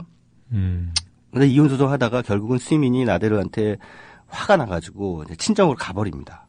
나데르 입장에서는 이제 그동안 시아버지를, 그러니까 아버지를 며느리인 시민이 맡아줬는데 이제 당장 보살필 사람이 없는 거예요. 자기는 직장 나가야 되는데. 그러니까 가정부를 한 명 고용을 해요. 네. 예, 그러니까 도우미죠. 가정 도우미를 라지에라고 하는 이름의 가정부를 이제 고용을 합니다. 이 라지에는 굉장히 못 사는 사람이죠, 당연히. 근데 들어왔는데 어느 날 회사 갔다 왔더니 라지에는 어디론가 없어지고 네. 아버지가 침대 밑으로 떨어져 있는 거예요. 그러니까 너무 화가 나는 거죠. 예. 그래서 화가 나서 일단은 아버지가 혹시나 어디 안 다치셨나 보살피다가 침대 위로 이제 올려놓고 아버지 괜찮으세요 했는데 그러고 나서 나중에 이제 라지에라는 여자가 어딘가 외출했다가 돌아옵니다. 네. 당신 어디 갔었냐? 저 아버지 좀 저렇게 되고 있는 상황인데 도대체 어디 있었느냐라고 하면서 너무나 화가 머리끝까지 치민 나머지 이 라지에를 당장 나가라고 하게 되죠. 그러니까 라지에가 왜 그때 하필 집을 비웠을까라고 하는 그 정황이라든가 이런 것들에 대해서는 들을 생각을 하지 않는 거예요, 처음부터. 왜냐하면 자기가 지금 화가 났다라는 것이 중요하기 때문에. 그래서 라지에를 문 밖으로 쫓아냅니다. 근데 문 밖으로 쫓아내는 과정에서 어떠한 상황이 벌어져요. 그게 뭐냐면 라지에가 계단을 구릅니다. 근데 하필 라지의 뱃속에 아기가 있었던 거예요. 그래서 그 가정부가 유산을 하게 됩니다. 네. 근데 이런 상황이 되면서 이제 라지에와 그의 남편이 이 나데르를 고소를 해요. 그러니까 이제 나데르가 자기는 이제 경찰에 잡혀 들어가가지고 난 몰랐다. 그 여자가 그 아기를 가지고 있었는지도 몰랐고 그 다음에 내가 밀었을 때는 계단으로 넘어지는 각도가 아니었다. 예. 그렇게 밀었을 때는 계단으로 넘어질 수 없다라고 이제 주장을 합니다. 근데 이 나데르는 어떤 사람이냐면요, 굉장히 원칙주의적인 사람이에요. 뭐 하나 탁탁 그리고 정확하게 뭔가 맺고 끊는 그런 상황, 그런 것들을 굉장히 중요하게 생각하는 그런 사람입니다. 근데 그런 사람의 입에서 사실 거짓말이라는 게 나올 리가 없겠죠. 어떻게 보면은. 왜냐하면 이제 지금까지 쭉 우리가 봐왔던 이 나데르라고 하는 캐릭터를 보건데, 뭐, 거짓말을 하겠는가, 이렇게 생각을 하는 거죠. 라지에는 이제 실제로 아기를 유산했기 때문에, 굉장히 그 상황에서 어찌됐든 연루가 돼서 자기가 피해를 본 거기 때문에, 직접적이든 간접적이든 나데르가 원인 제공을 한 거잖아요. 그래서 두 사람이 이제 법정에서 이제 대립을 하게 되는 상황이 되는 거죠. 그러니까 대립을 하면서 과연 누가 옳은 것인가. 라고 하는 이제 진실 공방을 이제 펼치게 되는 그런 상황입니다. 근데 이 영화는 앞서서 이 다우트라는 영화가 어떤 권력적인 상황에서 누군가에 대한 혐오나 증오가 타자화로 이어지는 그런 상황이라고 본다면 이 나데르와 그러니까 시민과 나데르의 별거는 사람의 비겁함이 누군가를 타자화하는 그런 풍경을 보여주고 있습니다. 그러니까 나데르는 자기 입장을 정당화하기 위해서 계속 끊임없이 그 상황을 그 나데르의 반대편, 그러니까 라지의 입장에서 한 번도 생각하지 않고 자기 입장에서만 상황을 계속 퍼즐 맞추듯이 거기다 조합을 시켜요. 조합을 시키면서 결국은 내가 옳았다라는 말을 계속 하는데 결국은 그 이면에는 비겁함이 숨어 있는 거죠. 그래서 그 딸이 결국은 그 초등학교 다니는 딸이 아버지한테 넌지시 물어봅니다. 아버지, 정말 거짓말 안 했어요? 정말 라지의 아줌마가 아이를 가지고 있다는 걸 몰랐어요? 그러니까 알았다와 몰랐다는 굉장히 큰 차이입니다. 네. 알았다면은 그건 살인 미수예요. 살인이죠, 살인. 네. 네. 몰랐다면은 그냥 뭐 과실이 되는 거죠. 몰랐어요? 라고 물어봅니다. 아빠는 대답을 하지 않죠. 예. 그러니까 모든 것에 있어서 정확하게 자기 원칙을 들이대는 그 사람조차도 자기 입장이 자기가 피해를 봐야 될 그런 상황이 됐을 때는 진실을 숨기거나 왜곡한다는 거예요. 그러니까 그러한 상황들. 자기 정당화의 심리 기제 이것들이 결국은 그렇게 해가지고 피해를 보는 사람은 나지에 상대방이 되는 거겠죠. 네. 그러니까 상대방이 어떻게 되든 말든 일단 나를 변호하는 게 중요하다라고 생각하는 그런 인간의 비겁함, 인간의 자기 정당화 심리 이런 것들을 스티븐과 나들의 별거라는 영화에서 확인할 수가 있습니다. 그 다우트에 등장하는 그 교장 수녀님도 끝까지 제어하지 않고요. 네네. 그리고 나데르도 끝내 자신의 거짓말을 인정하지 않습니까?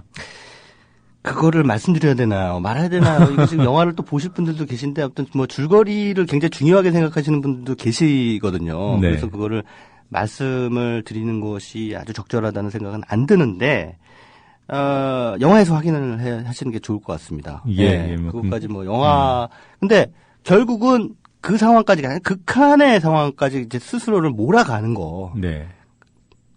그러니까 알로시스 수녀도 마찬가지고 나데르도 마찬가지고 끝까지 인정하지 않는 거. 그게 결국은 뭐냐? 그러니까 뭐 흔히 시찰말로 똥꼬집이라고 하는 건데, 예. 그것은 결국은 자기가 틀렸다는 걸 인정하고 싶어 하지 않는 거거든요. 예. 근데 틀렸다는 걸 하면 되는 건데, 그게 싫은 거예요. 네. 예. 더더욱이나 자기가 우월적 위치에 놓여 있다면, 그러니까 그 상대방보다 훨씬 더 많은 뭐 사회적 자산이나 혹은 권력이나 이런 것들을 활용할 수 있는 위치에 놓여 있다면, 그렇다면은 자기가 틀렸다는 것을 더더욱 인정하지 않으려고 하죠. 예, 특히나 뭐 신뢰와 약속의 인물로 그렇게 평가받는 세간의 평가를 받는다면 더더욱 힘들겠군요. 그렇습니다. 네. 그래서 다우트와 시민과 나들의 별거라는 영화는 그냥 개인과 개인의 관계에서 벌어지는 상황을 보여주고 있습니다만 이것이 사회로 이렇게 적용이 됐을 때 어떤 권력 관계라든가 뭐 시스템 안으로 이런 상황이 돌아왔을 때도 역시 마찬가지 똑같은 상황이 되풀이된다라는 거죠. 네. 그러니까 이런 다우트와 시민과 나들의 별거라는 작품 속에서 우리 사회의 어떤 타자화 이런 것들이 어떻게 사람들에게 잔인한 상처를 입히고 있는 것인가라는 것에 대해서 좀 생각할 여지를 얻으셨으면 좋겠습니다. 네. 어찌됐든 영화이기 때문에 영화에는 끝이 있는 법인데요. 현실 속에서의 이러한 자기 합리화 그리고 상대를 타자화하는 이런 어떻게 보면 폭력이 참 중단되기 힘들다는 사실도 생각이 드네요. 자, 오늘 두 편의 영화 잘 흔들어 주셔서 고맙습니다. 네. 매우 흥미로울 것 같아요. 네, 꼭 챙겨보시기 바라겠습니다. 예, 최강희 평론가는 또 다음 주에 뵙도록 하겠습니다. 고맙습니다. 네, 감사합니다. 더불어 행복한 세상. 더불어 행복한 세상. 국민 TV. 우리 아이는 왜 읽은 것을 기억하지 못할까? 우리 아이는 왜 한 번 한 말을 또 하고 또 할까? 남들은 다 들었다는데 왜 우리 애는 못 들었다고 할까? 어린 시절부터 말하기, 듣기, 읽기, 쓰기는 생활에서 가르쳐야 합니다. 초등 시절 모든 공부는 국어에서 시작된다. 초등 공부, 국어가 전부다. 전국 서점과 인터넷 서점에서 판매 중. 도서출판 예문당. 권력에 종속되거나 사장을 권력이 내려보내는 언론은 절대로 민주화될 수 없고 중요한 게 광고 아닙니까? 경영 때문에. 대자본의 눈치를 보면은 결국 우리가 여러 가지 사례에서 보듯이 독립이 어려운데 이 국민 TV가 미디어 협동조합을 만들어서 정말 십시일반으로 권력이나 대자본에 의존하지 않으면 앞으로 대한 언론이 아니라 어느 날에는 주류 언론으로 발전하지 않을까를 기대합니다. 동아일보 해직 언론인의 모임인 동아자유언론투쟁위원회 김종철 위원장의 말입니다. 미디어 협동조합은 동아투이 선배들의 못다 이룬 꿈을 실현하겠습니다. 조합원이 돼서 힘을 실어주십시오. 포털 사이트에서 미디어 협동조합 국민TV를 입력하시고 홈페이지에 들어오셔서 조합원으로 가입해 주시면 됩니다.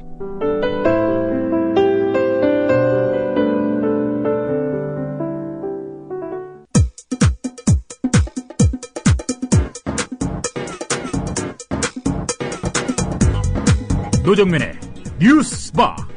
이제는 이슈 탐험입니다. 통합진보당을 위헌 정당이라며 해산해야 한다는 정부. 결국 헌법재판소에 정당 해산 심판 청구안을 냈습니다. 정부가 내놓은 사유 중 사실로 확인됐다 할 만한 것들이 보이지 않고 헌법학자들 사이에서 법리적으로 무리라는 의견이 다수로 보입니다. 내란 음모 사건 초기 언론의 몰아치기 보도와 함께 조성됐던 통합진보당에 대한 부정적이던 여론도 정부가 너무한다는 쪽으로 기울 조짐이 보이고 있습니다. 정부의 이번 조치가 법적으로 최소한의 명분을 갖추고 있는지 알아보도록 하겠습니다. 헌법학자인 한상희 건국대 법학전문대학원 교수 전화 연결돼 있습니다. 한상희 교수님 안녕하세요. 안녕하십니까. 자, 대통령이 참석하지 않은 국무회의에서 이번 청구안이 의결된 점을 지적하셨더군요. 네. 어떤 부분이 문제인가요? 크게 두 가지 점에서 문제인데요. 이 사건은 정부가 바라보기에 진보당이 우리나라 헌정 질서를 심각하게 문란하고 교란시키고 있다라고 보는 것 아닙니까? 그렇게 본다면은 저도 정부의 시선에서는 헌법적인 위기 상태입니다. 그런데 대통령은 이 헌법을 지켜야 돼, 수호해야 돼, 제1차적인 의무를 가지고 있는 사람이거든요. 예.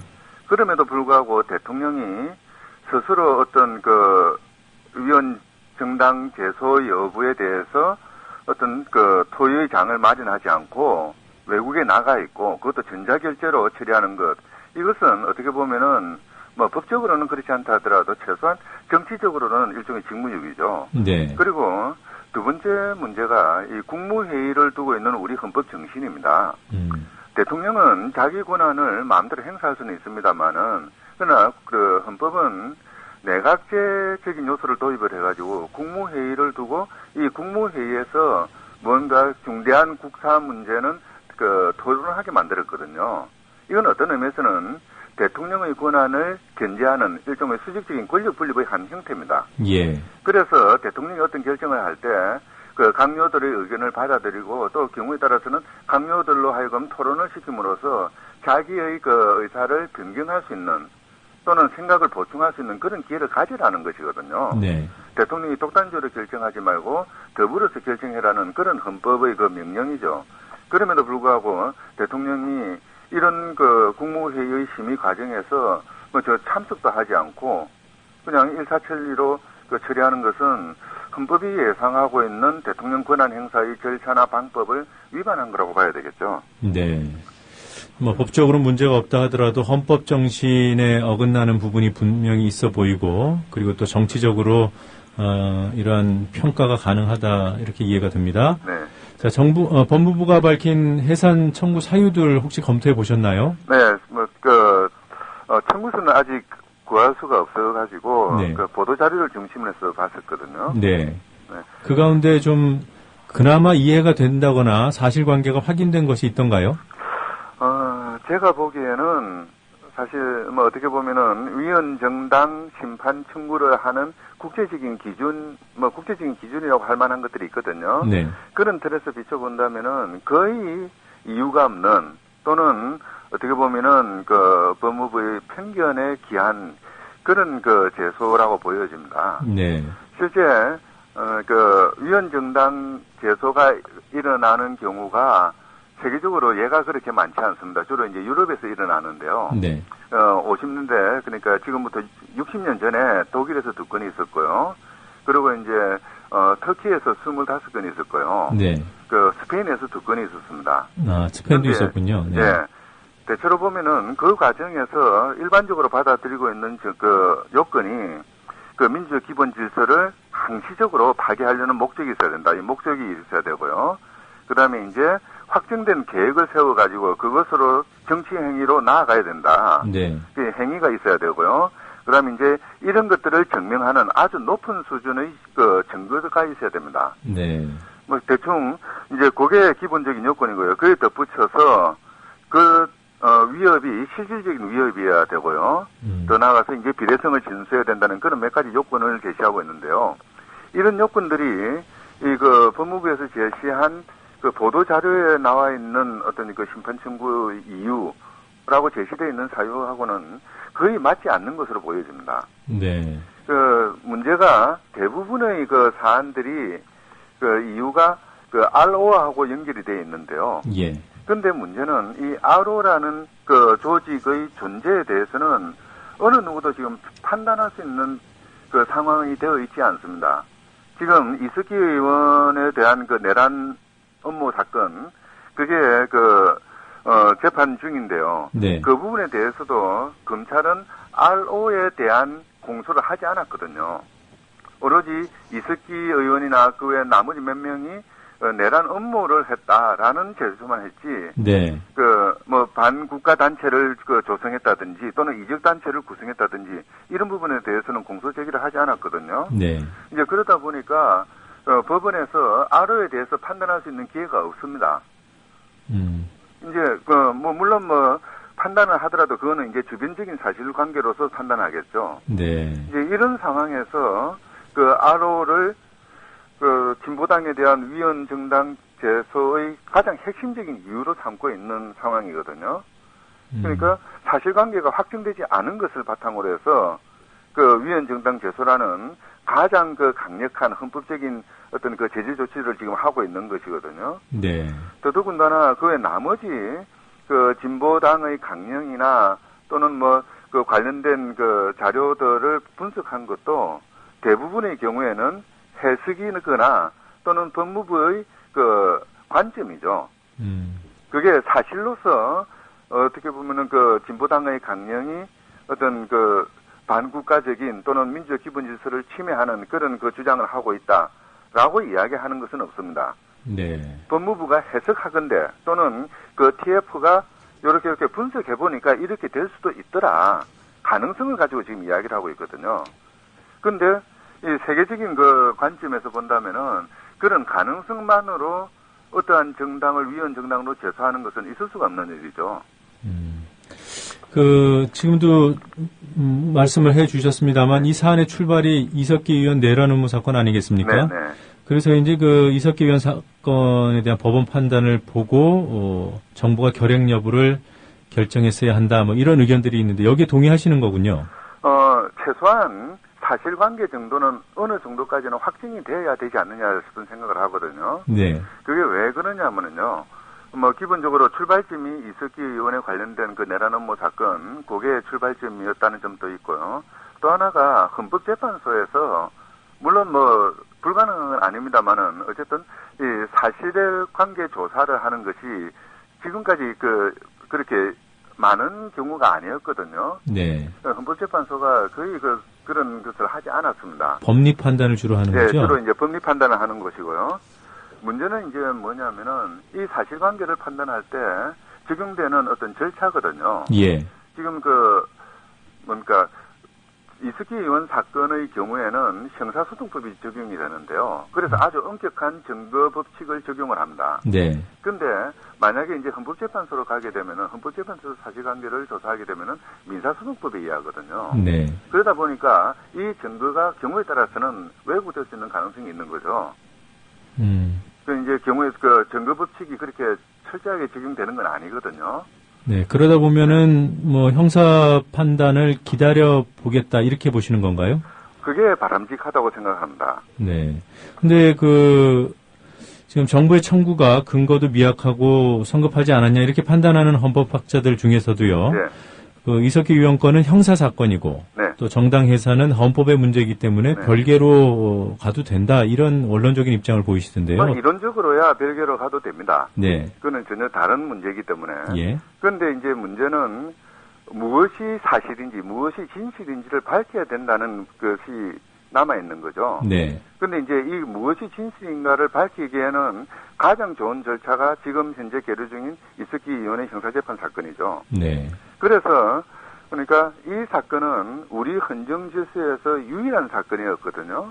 그리고 아주 정치적인 의미가 크고 그런 만큼 나중에 사후적인 분쟁의 여지를 없애기 위해서라도 네. 사실관계를 명확히 하는 게 바람직합니다. 그렇게 바라본다면은 또 이론적으로야 어떻게 되었든 일단은 형사재판 과정에서 실체적 진실을 발견하고 그걸 바탕으로 해서 헌법재판 위헌 정당 심판을 하는 것이 옳지 않느냐 싶은 생각이 듭니다. 네. 그럼 옳고 그름을 떠나서 현실적으로도 형사재판이 끝나기 전에 헌법재판소가 판단을 내리지는 않을 것이다 이렇게 보시는 거죠? 그 부분은 그렇게 하는 것이 바람직하다는 것이죠. 아, 그렇습니까? 또 뭐 헌법재판소가 어떤 판단을 할지는 저도 잘 모르겠습니다만, 예. 제대로 이런 정치적인 문제, 이 헌법재판의 문제를 별다른 잡음 없이 처리를 하려면은 보다 명확한 그런 사실관계의 규명이 필요할 것이고, 그러기 위해서는 기다리는 것이 합리적이지 않나 싶은 생각이 듭니다. 예. 아, 교수님. 네. 수화기를 조금만 좀 가까이 대주시겠습니까? 네, 고맙습니다. 그 형사재판을 보고 판단하는 것이 바람직하다고 하셨는데, 그 형사재판은 1심 판결을 의미합니까? 최소한 1심 판결 정도는 기다리는 것이 옳겠죠. 네. 이제 1심 판결 과정에서는 어느 정도 실체적 진실이 드러날 것이라고 보여집니다. 네, 알겠습니다. 이번에 주심을 이정비 재판관이 맡게 되셨던데요. 예, 이정비 재판관은 어떤 분이신가요?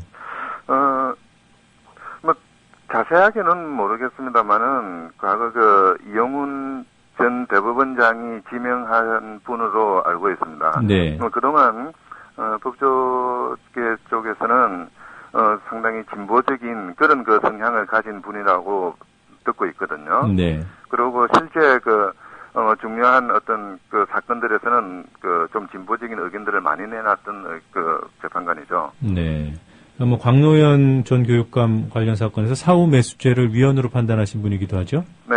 뭐 사실 이 부분은 너무나 당연하게 사후 매수죄는 위헌이라고 판단해야 되는데요. 네. 뭐 어떻게 보면은 그러니까 그것을 합헌이라고 판단한 의견에 안 간다는 의미에서 진보적이라고 할 수는 있죠. 뭐 상대적인 진보 이 정도로 보면 되겠군요. 그 주심이 이런 헌법재판소 결정 과정에 어느 정도나 영향을 미칩니까? 일반적인 사건의 경우에는 상당한 영향을 미칠 수도 있다고 알고 있는데요. 네. 이렇게 정치적인 의미가 큰 사건 같은 경우에는 모르겠습니다. 아마 그 영향은 상당히 제한적일 겁니다. 대체로 이제 주심이 하는 역할이 사실관계를 정리하고 법리를 정리하고 또 거기에 관련된 일반 계략적인 결정의 방향 정도 정하는데요. 네. 이제 뭐 그런 정도 정한다 하더라도 이렇게 의미가 영향이 큰 사건 같은 경우에는 다른 재판관들도 적극적으로 조사를 하고 자기 의견을 만들어낼 것이거든요. 네. 뭐 그렇게 본다면은 뭐 영향이 없는 건 아니겠지만은 뭐 다른 사건만큼의 영향은 그렇게 있을 것 같지는 않습니다. 예, 뭐 그러니까 뭐 재판 실무를 주도하는 정도 이렇게 보면 되겠군요. 네, 결정에 영향력을 미치기보다는. 네. 뭐 언제쯤 결정이 나올까 이거 궁금해하시는 분들이 많던데 그 헌법재판소에는 적시 처리 사건으로 분류하는 그런 절차가 있죠. 네. 이 사건이 해당이 되겠습니까? 그렇게 쉽게 결정되기는 어렵지 않을까 싶은 생각이 듭니다. 계속해서 정치적인 사건하고 연결되어서 이제 시기가 결정될 가능성이 많거든요. 예. 어쨌든 헌법재판소가 이런 사건을 결정할 때는 6개월 이내, 180일 이내에 결정을 하라는 규정이 있긴 합니다만은 뭐 그것은 훈시 규정이라고 해서 헌법재판소가 반드시 지켜야 될 의무는 없는 거죠. 네. 지금 듣기로는 그 기간을 지키겠다라는 이야기를 하는 것 같은데요. 아마 그동안의 정치 과정이 어떻게 바뀌냐에 따라서 또 일정이 달라질 가능성은 충분히 있습니다. 그 6개월 이내, 그러니까 180일 이내에 결정을 하라는 그런 훈시 규정을 지키겠다는 거는 뭐 최소한 180일 이내에 서둘러서 결정하겠다라는 뜻은 아닌 것으로 보이네요. 그렇죠. 네. 그럼 그 안에 아무래도 형사사건 1심 판결이 나올 것이고요. 네. 네. 지금 문제가 이 사건이 가지는 의미가 지금 이석기 의원에 대한 형사재판 과정하고 바로 직결되어 있거든요. 네. 그러다 보니까 참 좋지 않은 모습을 지금 보이고 있는데요. 그러니까 위헌정당 제청했다는 사실 자체로도 이석기 의원에 대한 형사재판에 영향을 미칩니다. 네. 그런데 이제 만약에 이석기 의원의 사건이 제대로 확정이 되기도 전에 이 사건에 대해서 헌법재판소가 결정을 내리면은 그것은 바로 법원에 이석기 의원 사건의 판결 지침을 내리는 셈이 돼버리거든요. 네. 과거 광노현 교육감 사건에서도 헌법재판소가 결정을 내리기 전에 대법원이 미리 결정을 내리는 바람에 그 대법원의 판결문이 그대로 헌법재판소의 결정문에 인용이 되는 그런 형태가 돼버렸거든요. 네. 어떻게 보면은 한 그 기관의 결정이 다른 기관의 결정에 영향을 미치는 상태가 되어버렸죠. 지금 이 경우도 그런 식으로 묶여 있어가지고 참 법학을 하는 사람 입장에서는 참 좋지 않은 모습인데요. 그런 우려를 벗어나려면은 헌법재판소는 되도록이면은 이 사건의 결정을 늦추는 것이 바람직하지 않는가 싶은 생각이 듭니다. 예, 정부 입장에서는 양쪽을 다 걸어놓는 그런 효과가 있겠네요. 그렇죠. 양쪽을 다 걸어놓음으로써 양쪽에 다 영향을 미치려는 그런 의도가 깔려 있는 것이죠. 예. 그리고 거의 180일 따져보면은 내년 한 5월쯤이 될 텐데요. 네.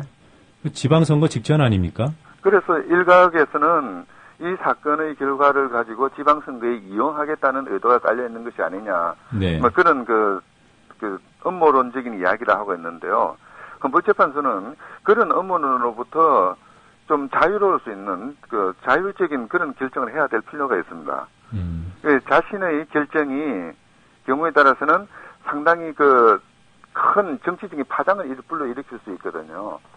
그래서 어떻게 보면 이것도 정치적인 결정일 수는 있겠습니다만은 되도록이면은 헌법재판소의 결정이 어떤 정치에 영향을 미치지 않는 방향으로 그렇게 재판 기회 같은 것들을 잡는 것이 바람직할 것 같습니다. 네. 정부가 가처분 심리도 별도로 요구를 했던데 이거는 진행이 어떻게 되는 겁니까? 헌법재판소는 그 부분에 대해서는 조금 일찍 결정을 해야 될 필요는 있겠죠. 가처분이라는 게 임시 조치고 급하기 때문에 요구하는 것이거든요. 네. 근데 이제 이 부분에서 가처분을 신청을 하면서 법무부가 요구했던 것이 너무나 많은 사안들을 가처분을 해달라고 요구를 해서 그게 어떻게 보면은 본안에 대해서 판단도 하기 전에 실질적으로 진보당을 해산시키는 그런 결과를 이야기할 가능성도 있을 것 같습니다. 네. 그럼 정부 요구로는 3분기 국고 보조금이 지급되는 이번 달 15일 전에 결정을 내려달라 이렇게 요구한 것 같은데요. 근데 문제는 정부 보조금 부분 정도는 가벼운 것이니까 별 문제는 없는데요. 네.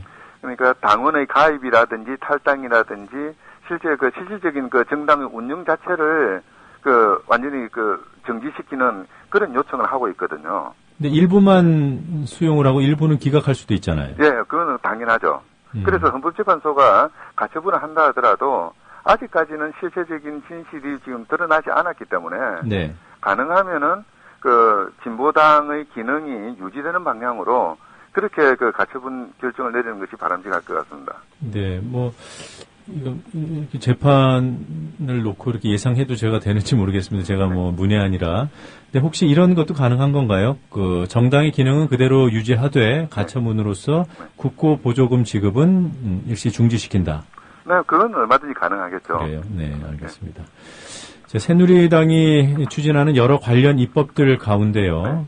정당 해산 시에 소속 의원의 의원직 상실을 확정시키는 그런 법안이 있던데요. 이게 이게 정당 해산하고 의원직 상실 여부는 별개인가 보죠? 사실 우리 헌법의 경우에는 5.16 쿠데타 직후에 만들어진 제3공화국 헌법이라고 그러죠. 네. 그때는 정당 해산이 되면은 의원직을 상실하도록 헌법 규정을 만들었습니다. 그러다가 유신헌법에서 이 조항을 빼버렸습니다. 그거는 어떤 의미에 있어서는 우리 헌법적인 판단에서는 그러니까 정당 해산이 되더라도 의원직은 유지하는 것으로 그렇게 결정을 했다고 볼 수도 있죠. 네. 사실 위원 정당 해산의 문제와 의원직 상실의 문제는 별개의 문제죠. 물론 연관되어 있긴 합니다만은. 그런데 헌법학자들이 이 부분에 대해서 여러 가지 이야기를 하고 있는데요. 사실 그 이야기들은 이론적으로 무엇이 바람직한가에 대한 이야기지. 네. 누가 어떤 절차를 통해서 의원직을 상실시키느냐의 문제는 아니었거든요. 물론 과거 이제 독일의 경우에는 사회주의 제국당 위원 판결을 하면서 의원직 상실 결정까지 같이 했습니다. 나치의 후신이라는 정당만이죠. 네. 근데 그것은 지금 우리의 경우에 도움이 되지 않는 것이 독일의 경우에는 방금 말씀하셨듯이 나치 청산이라는 과거사 청산이라는 아주 중대한 역사적인 소명 속에서 이루어진 것이거든요. 네. 그렇기 때문에 그 부분은 이론적으로도 그렇고 실질적으로도 우리가 참조할 사안은 아니죠. 오히려 지금은 그러니까 누가 어떤 절차에 의해서 의원직 문제를 결정할 것이냐에 대해서 심각한 고민을 할 필요가 있습니다. 예. 그리고 저 개인의 입장에서는 그 고민은 헌법재판소가 할 것이 아니라 국회가 하는 것이 맞다라고 생각을 합니다. 그래서 경우에 따라서는 별도 입법을 하는 것도 좋은 방법 중에 하나겠죠. 네. 그러니까 법률적인 논란거리를 차단한다는 효과는 있겠네요. 네. 그렇죠. 네. 그런데 지금 새누리당이 절대적인 다수이기 때문에 과반이기 때문에 새누리당이 결심하면은 이 법은 만들 수 있겠네요. 그렇긴 한데 또 경우에 따라서는 국회 선진화법이라고 지칭되는 그런 절차를 통해서 그 입법을 막을 수도 있겠죠. 그렇겠네요. 네. 알겠습니다. 새누리당이 만들겠다는 또 하나의 법률이 그 반국가 이적단체 강제해산법이던데요. 네. 이게 법적으로 어떤 문제가 있습니까?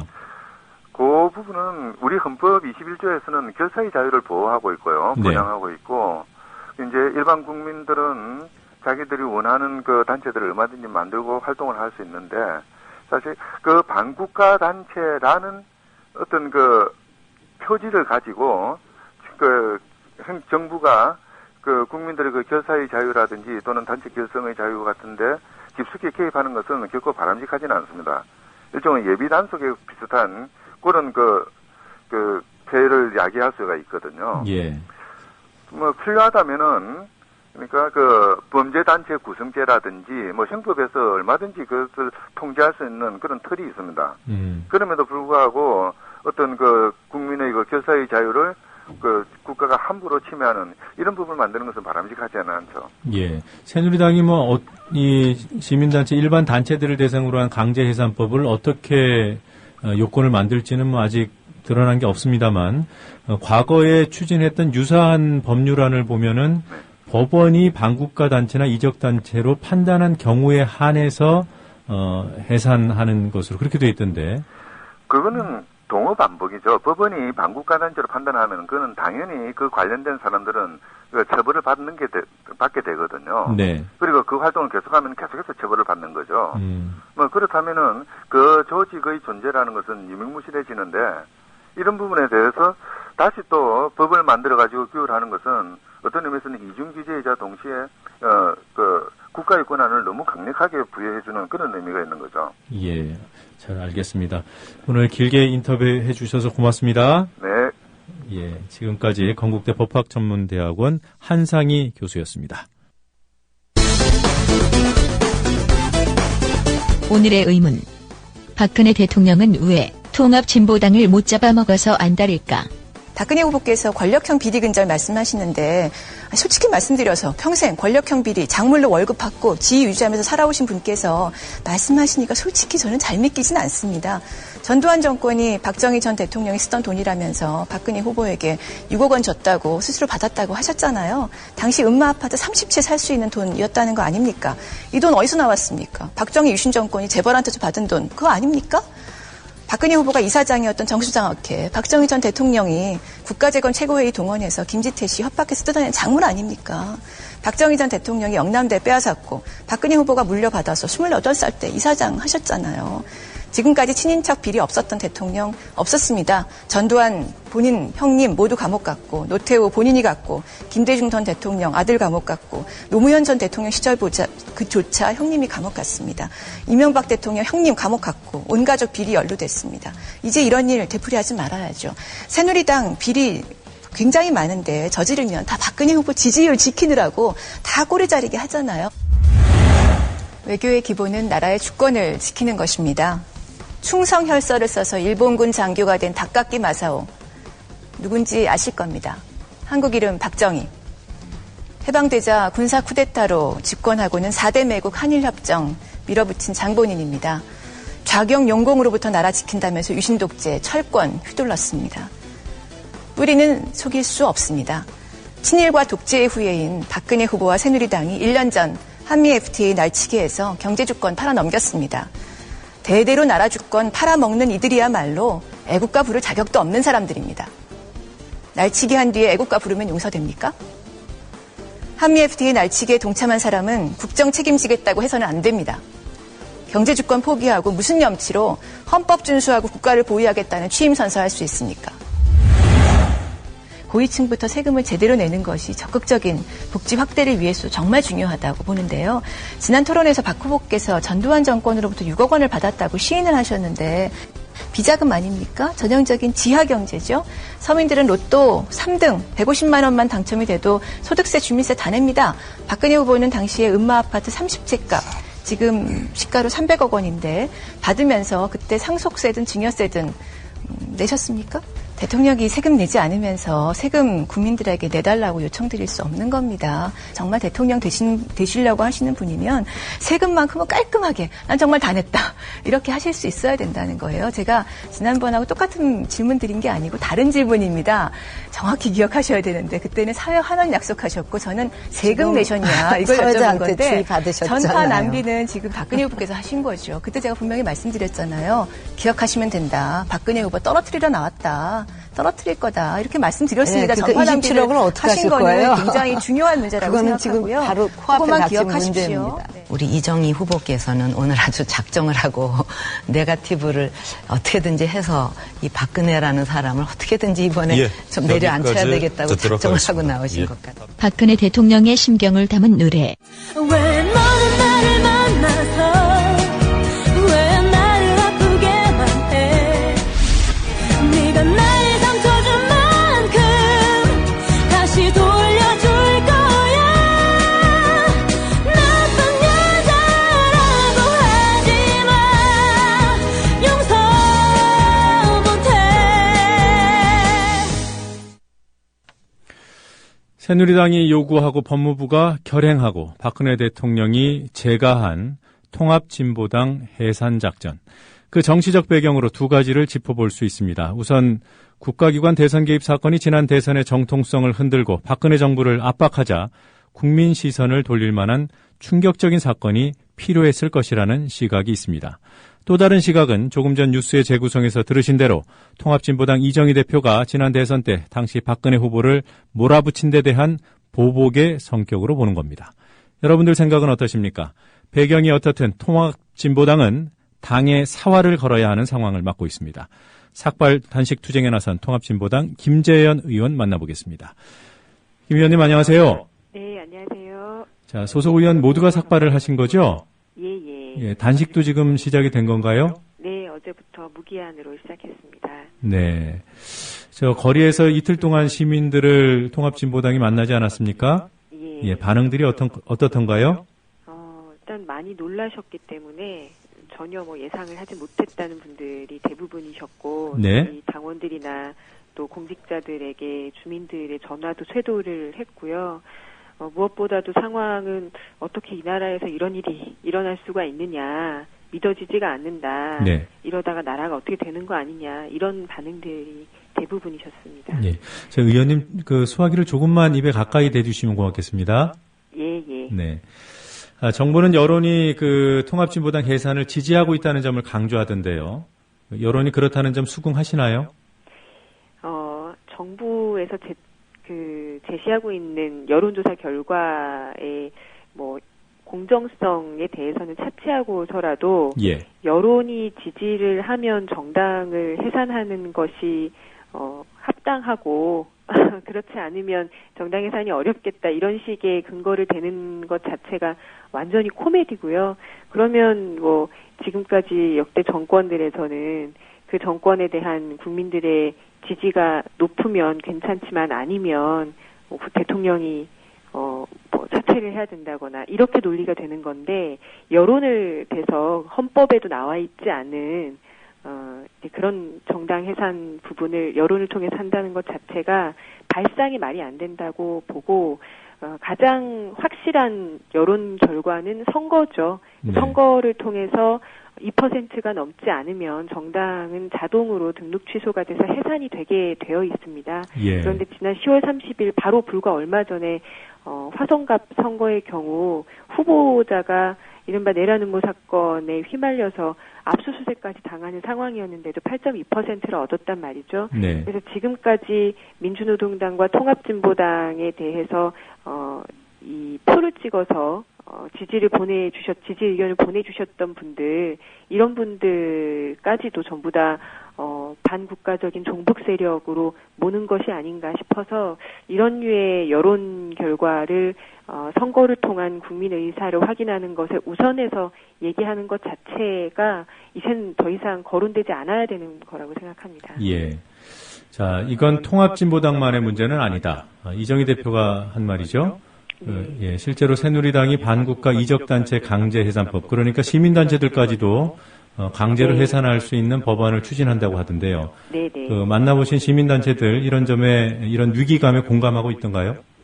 그래서 어제 오전에 시민사회단체들에서도 공동 기자회견을 열어서 이 문제와 관련해서 대응을 적극적으로 하겠다고 입장을 밝힌 바 있고요. 네. 또 뭐 참여연대나 민병 같은 곳에서도 내일 이것과 관련한 긴급 토론회를 연다고 하시고, 이 문제가 정부에서는 종북을 솎아내는 거다 이렇게 주장하고 있지만 네. 이것은 어디까지나 민주주의의 근간을 흔드는, 그래서 정치활동의 자유를 박탈하려고 하는 독재정권 발상이라고 하는 것에 대한 성격을 분명하게 해야 한다고 봅니다. 그래서 많은 시민사회단체들도 우리가 과거 독재정권에서의 민주주의가 없어지면서 겪었던 불운한 시간들을 기억하고 있기 때문에, 그리고 박근혜 정권이 지난 1년 가까이 보여줬던 행태가 그와 완전히 판박이로 똑같다고, 그렇게 치닫고 있다고 알고 있기 때문에 예. 이것을 진보당만의 문제로 놔두지 않을 거라고 생각합니다. 네. 자, 뭐 그럼에도 불구하고 야권에서 나오는 반응들은 통합진보당 입장에서 보면 좀 실망스러울 것 같아요. 민주당 김한길 대표 같은 경우에 물론 뭐 유감이라는 전제를 했습니다만 북한식 사회주의 정권 수립을 추구하고 있는지 통합진보당이 분명하게 말해야 한다, 뭐 이런 입장을 내놨더군요. 어떻게 평가하십니까? 예, 저희 당의 강령이나 활동 노선은 지난 2000년 1월에 민주노동당 창당 이후 14년 동안 거의 바뀐 것이 없습니다. 예. 그리고 그 과정에서 여러 차례 민주당과 야권 연대를 하기도 했었고, 지금도 원내 제3당으로 활동을 하고 있는데, 예. 이제 와서 정부에서 북한식 사회주의를 운운하는 것도 황당하기 짝이 없는데, 야권에서까지 그런 이 종북 시비에 흔들려서는 안 되겠죠.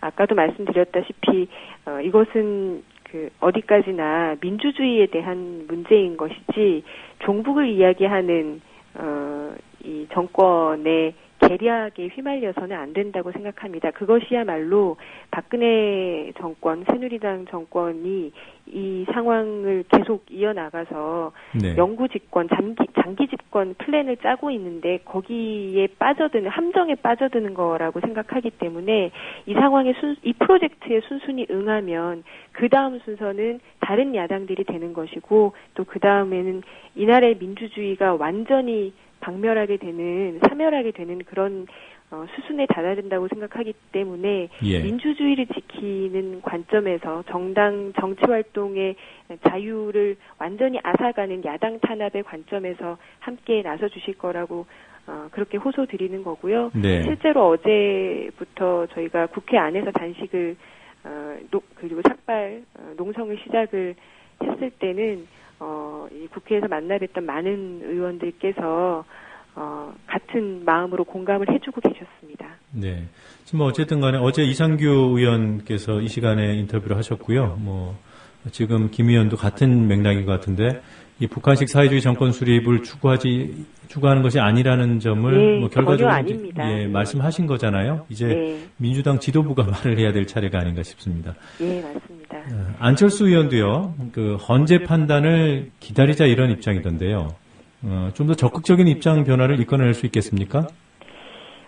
안철수 의원께서는 저희 지난해 대선 때부터 저희 국민들이 여러 가지 기대를 많이 모았었었는데 네. 사실 이 불법 대선 개입, 국정원과 국가기관의 대선 개입 사건과 관련해서도 말을 좀 아껴 오셨었죠. 좀 신중한 그 행보를 취하고 계신 것 같은데 아까도 말씀드렸다시피 이 사건의 본질이 박근혜 정권이 독재화되고 장기 집권을 노리는 플랜이라고 하는 것을 정확하게 인식하신다면, 뭐 최근에 그 국가기관의 불법 대선 개입과 관련해서도 좀 늦었지만 특검 도입 제안도 하시고 행보를 하신 것처럼 이 박근혜 정권의 본질 그것을 이해하는 데서 함께 할 수 있지 않을까 싶고, 그것은 아까 말씀드렸던 시민사회단체 그리고 재민주 세력들이 함께 연대하는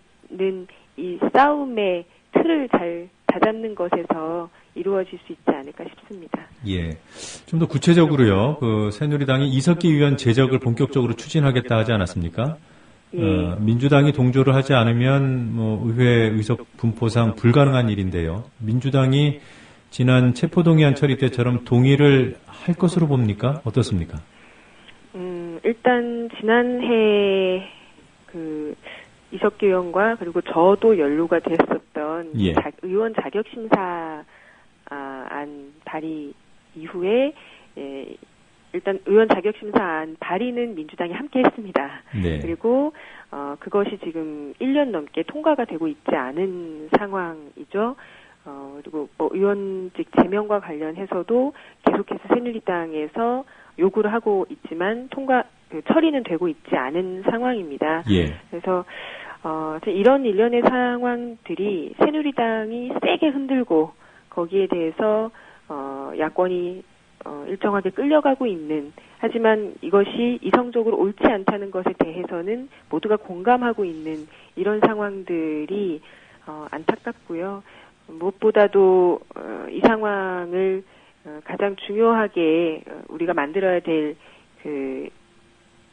이 정치 상황은 지난 대선에서의 불법 대선 개입 사건 그리고 부정선거라고 이야기되고 있는 우리 국민들이 지난 수개월 동안 촛불을 들었고 국회 안에서도 국정조사 특위와 국정감사를 통해서 여러 가지 의혹들의 사실관계를 밝혀낸 바 있는 이 헌정유린 사건에 대해서 이것을 먼저 처리하는데 야권이 힘을 모아야 되는데, 아까 말씀하셨던 그런 이 의원 제명 문제라든지 진보당을 탄압하는 것에 여기에 동조를 해줘버리면 이 민주주의를 지키는 문제가 종북 공세로 프레임이 흐트러지게 됩니다. 이것은 그것이 그렇게 흐트러뜨리는 것이 새누리당과 박근혜 정권의 전략이겠죠. 절대로 그 전략에 휘말려서는 안 된다는 것을 다시 한번 강조드리고 싶고. 예, 당의 문제는 뭐 그렇게 이해가 되는데요. 예. 민주당이 현실적으로 여기에 동조할지 아닐지 혹시 통합진보당 입장에서 입장 타진을 해보신 적이 있습니까? 저희 입장에서야 당연히 원내 정당으로서 국회 안에 있는 야당 의원들과 함께 이 문제를 풀어가야 된다고 생각을 하고요. 지금 현상으로 보시다시피 새누리당에서는 계속 요구를 하고 있고, 하지만 국회에선 처리가 되고 있지 않은 상황, 그 자체의 상황에 대해서 봐주시면 될 것 같고, 그래서 중요한 것이 지금 이 정당 해산 심판 청구 이 사태라고 생각합니다. 이 상황에서 이것은 민주주의 근간을 해치는 문제다라고 되면 다른 사안들에 대해서도 다 같은 관점으로 볼 수 있지만, 이 사안이 그럼 북한식 사회주의를 따랐던 종북정당이기 때문에 해산되는 것이 맞지 않을까? 이렇게 논리가 잡혀나가기 시작하면 걷잡을 수 없게 상황이 번지게 되는 거죠. 네, 무슨 말씀인지 알겠습니다. 저희 지금 그 음향 시스템에 좀 문제가 생겨서 지금 방송 중에 말씀 중에 그 잡음이 좀 들어가고 있습니다. 좀 죄송하다는 말씀을 드리고요. 수학에서 입을 조금만 한번 떼어봐 주시겠습니까? 여기서 음향 조정을 다시 해보겠습니다. 죄송합니다. 청취자 여러분들께도 양해의 말씀을 구하겠습니다. 자, 다음 질문 드리겠습니다. 박근혜 정부가 왜 이렇게 집요하게 통합진보당을 없애려고 하는지 여러 가지 분석이 나오고 있던데요. 정권의 어떤 정치적인 성향, 그러니까 극우 성향 때문이다. 아니면 지난 대선 때 이정희 대표에게 당한 게 있어서 그런 거다. 이렇게 보는 시각도 있던데 어떻게 보십니까? 네, 많은 분들께서 기억하고 계시는 장면이기 때문에 지난 대선 TV 토론회에서 의 상황에 대한 정치 보복이다. 이것도 당연히 맞는 말일 것 같고요. 그리고 여기서 더 나아가서 아까도 말씀드렸듯이 메카시즘을 가지고 공안 정치를 펼치는 것이 박근혜 정권으로서는 이 정권 형성의 정통성 시비를 돌파할 수 있는 가장 적절한 무기이자 사실상 유일한 출구라고 판단했을 겁니다. 예. 특히 박근혜 대통령이 지난 8월 초 휴가를 저도인가요? 거기서 다녀오면서 거기에 아버지에 대한 추억을 상기를 했죠. 그곳에서. 그리고 그 직후에 바로 비서실장 임명을 했습니다. 네. 네, 그 이후에 유신으로의 회기가 더욱더 가속화 됐기 때문에 그리고 바로 또 8월 말에 내라는 모 사건, 이석기 의원과 진보당에 대한 사건이 터졌죠. 그래서 이런 일련의 흐름을 봤을 때는 전국을 돌파할 수 있는 사실상 유일한 길로 종북 세력들, 메카시즘 광풍, 그리고 그 희생양으로서의 진보당 이렇게 보고 있다는 판단입니다. 네. 그 새누리당이 정부의 정당 해산 청구를 요청하기 시작한 게 2달 전 아니겠습니까? 9월 초부터요. 예. 근데 왜 지금 정부가 결행을 했다고 보십니까?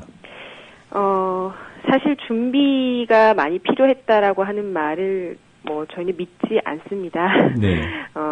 이른바 그 보수 시민단체들에서 그 통합진보당과 민주노동당에 대해서 해산 청구를 했었던 것은 여러 차례였습니다. 예. 제가 알기로 한 5차례였다가 최근에 2차례 더 진행이 된 걸로 알고 있는데 그런데 최근에 이뤄진 사례의 경우는 그 보수단체에서 이것을 신청하고 바로 다음날 법무부에서 그러면 받아들이겠다라고 하면서 TF를 꾸렸습니다. 네. 이런 일련의 흐름을 본다면 이 8월 이후부터 내라는 모 사건과 그리고 정교조에 대한 법의 노조화라든지 그리고 바로 또 통합진보당에 대한 정당 해산 심판을 검토하겠다고 하는 TF 활동이라든지 이런 것들이 여러 가지 프로젝트 속에서 이루어진다고 생각을 하는 것이지 시간이 2달이 걸렸다. 이것은 법무부의 변명에 불과하다고 생각하고요.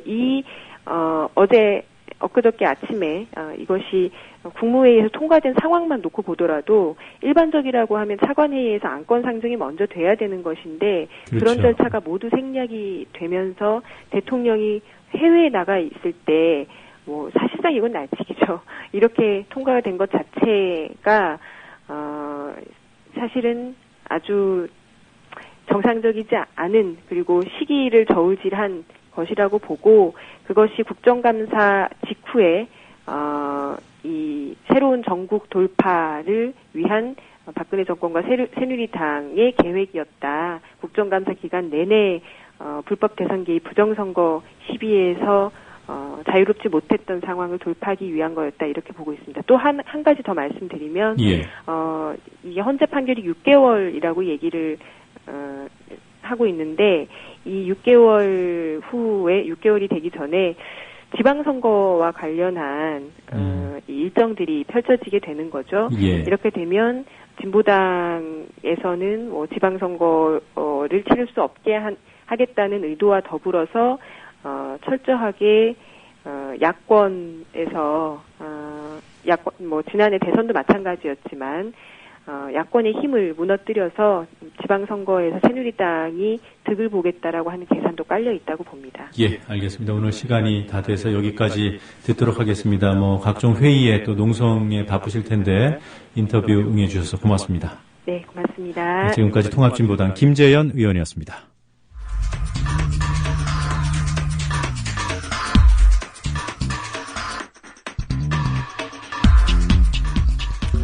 네, 에너그램이라는 기법을 이용해서 정치 풍자를 시도하는 시사 에너그램 공갈 시간입니다. 정치인의 발언을 구성하는 음절들 순서만 바꿔서 풍자가 담긴 새로운 문장을 만들어냅니다. 오늘은 통합진보당 해산심판 청구안을 국무회의가 의결했다는 황교안 법무부 장관의 발표를 에너그램 상자 공갈통에 집어넣어 보겠습니다. 원문부터 들어보시죠. 정부는 2013년도 제47회 국무회의를 개최하여 통합진보당에 대한 정당해상 심판 청구 안건을 심의 의결하였습니다. 헌정사상 초유의 이 발표를 듣고 지금이 정말 2013년이 맞나 의심이 들었다는 반응도 있더군요. 시대착오적인 정부 발표를 공갈통은 어떤 문장으로 바꿨을까요? 공갈통은 원문의 음절들 순서만 바꿔서 2017년의 가상 상황, 판타지를 만들어냈습니다. 그 판타지는 2017년 국회의 특별한 결의였습니다. 들어보시겠습니다. 2017 국회는 개판 30년 대구 정부 해산, 당최 무도한 당정청 지사, 진보통합 건의안을 심의해 회심 결의를 하였습니다. 들으신 대로 2017년도 국회는 모두 3건의 결의를 합니다. 30년을 이어온 대구 정부, 그러니까 TK 정부를 해산하고 무도한 당정청을 제사 지내고 진보통합을 건의하는 회심의 결의가 그것입니다. 원문과 에너그램 문장 이어서 들어보시겠습니다. 시사 에너그램 공갈이었습니다. 정부는 2013년도 제47회 국무회의를 개최하여 통합진보당에 대한 정당해상 심판 청구 안건을 심의 의결하였습니다.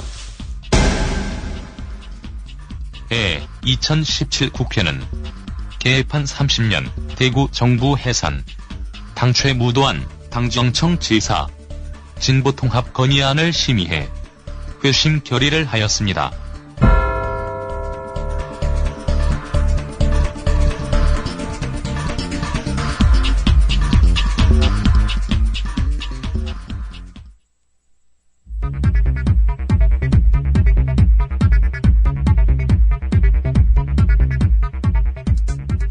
네, 주요 뉴스 한 번 더 정리하고 뉴스바 마무리하도록 하겠습니다. 통합진보당 정당 해산 청구를 정부에 지속적으로 요구해온 새누리당이 시민단체들까지 정부가 강제로 해산할 수 있는 법안을 추진하기로 했습니다.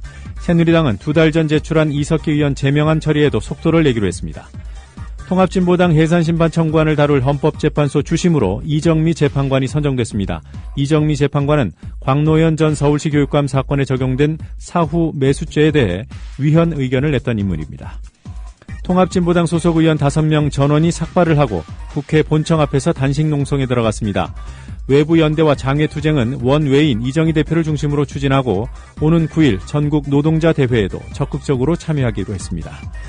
NLL 대화록 사건으로 검찰에 소환돼 10시간 가까이 조사를 받고 나온 문재인 의원은 대화록 미 이관을 둘러싼 오해들이 풀렸을 것이라고 주장하며 이제 검찰이 대화록 불법 유출 사건을 제대로 수사해야 한다고 말했습니다. NLL 대화록 사건을 수사하고 있는 검찰이 대선 후보였던 문재인 의원은 직접 소환한 반면 대화록 유출 의혹을 받고 있는 김무성 의원 등 여권 실세들은 서면 조사를 하고 있는 것으로 드러났다고 CBS 노컷뉴스가 보도했습니다. 국정원이 이른바 국정원 댓글녀의 변호사 비용 3,300만 원을 국정원 위장 명칭인 7452 부대 명의로 대신 내줬다고 JTBC가 보도했습니다. 국정원은 김하영 씨에 대한 변호사비 대납 사실을 시인하면서도 대납 이후 국정원 수뇌부와 직원들의 모금으로 메웠다고 해명했습니다. 강제 징수 논란이 일고 있는 국정원 모금은 이종명 전 3차장 몫으로도 이뤄졌기 때문에 이 전 차장에 대한 변호사비 대납 의혹도 불거지고 있습니다. 국정원 수사 결과 은폐 사건의 핵심 인물인 김용판 전 서울경찰청장이 지난 4월 국정원 수사 기록을 개인적으로 챙겨서 퇴임한 것으로 드러났습니다. 민주당이 제안한 대선 개입 범야권 공동기구에 안철수 의원 측도 참여할 가능성이 높다는 언론 보도가 나오고 있습니다. 이 기구에는 이미 여러 시민단체와 종교계 주요 인사들이 참여하기로 했고 오는 12일 첫 번째 연석회의가 개최될 예정입니다. 민주당 문재인 후보의 공동선대위원장이었던 안도현 시인의 대선 당시 박근혜 후보 관련 트윗이 공직선거법 위반인지 법원이 오늘 1심 판결을 내놓습니다. 이미 열흘 전 국민참여재판을 통해 배심원 전원이 무죄 의견을 밝혔음에도 재판부가 선고를 오늘로 미룬 것이어서 어떤 결과가 나올지 주목됩니다.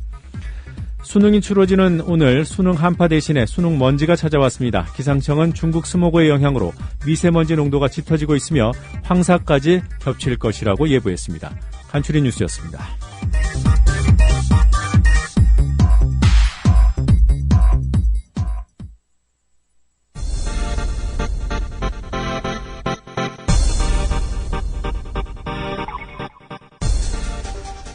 네, 퀴즈 정답 알아보도록 하겠습니다. 민주당 문재인 의원이 검찰에 출석해서 10시간 가까이 조사를 받았죠. 문재인 의원이 참여정부 당시에 맡았던 직책이 아닌 것을 골라달라는 문제였습니다. 답은 1번 법무부 장관입니다. 법무부 장관은 노무현 전 대통령이 임명하려 했지만 당시 야당이었던 한나라당 반대로 임명이 무산된 바 있습니다. 뉴스바 오늘 순서 여기서 모두 마치겠습니다. 내일 아침 7시에 다시 찾아오도록 하겠습니다. 고맙습니다.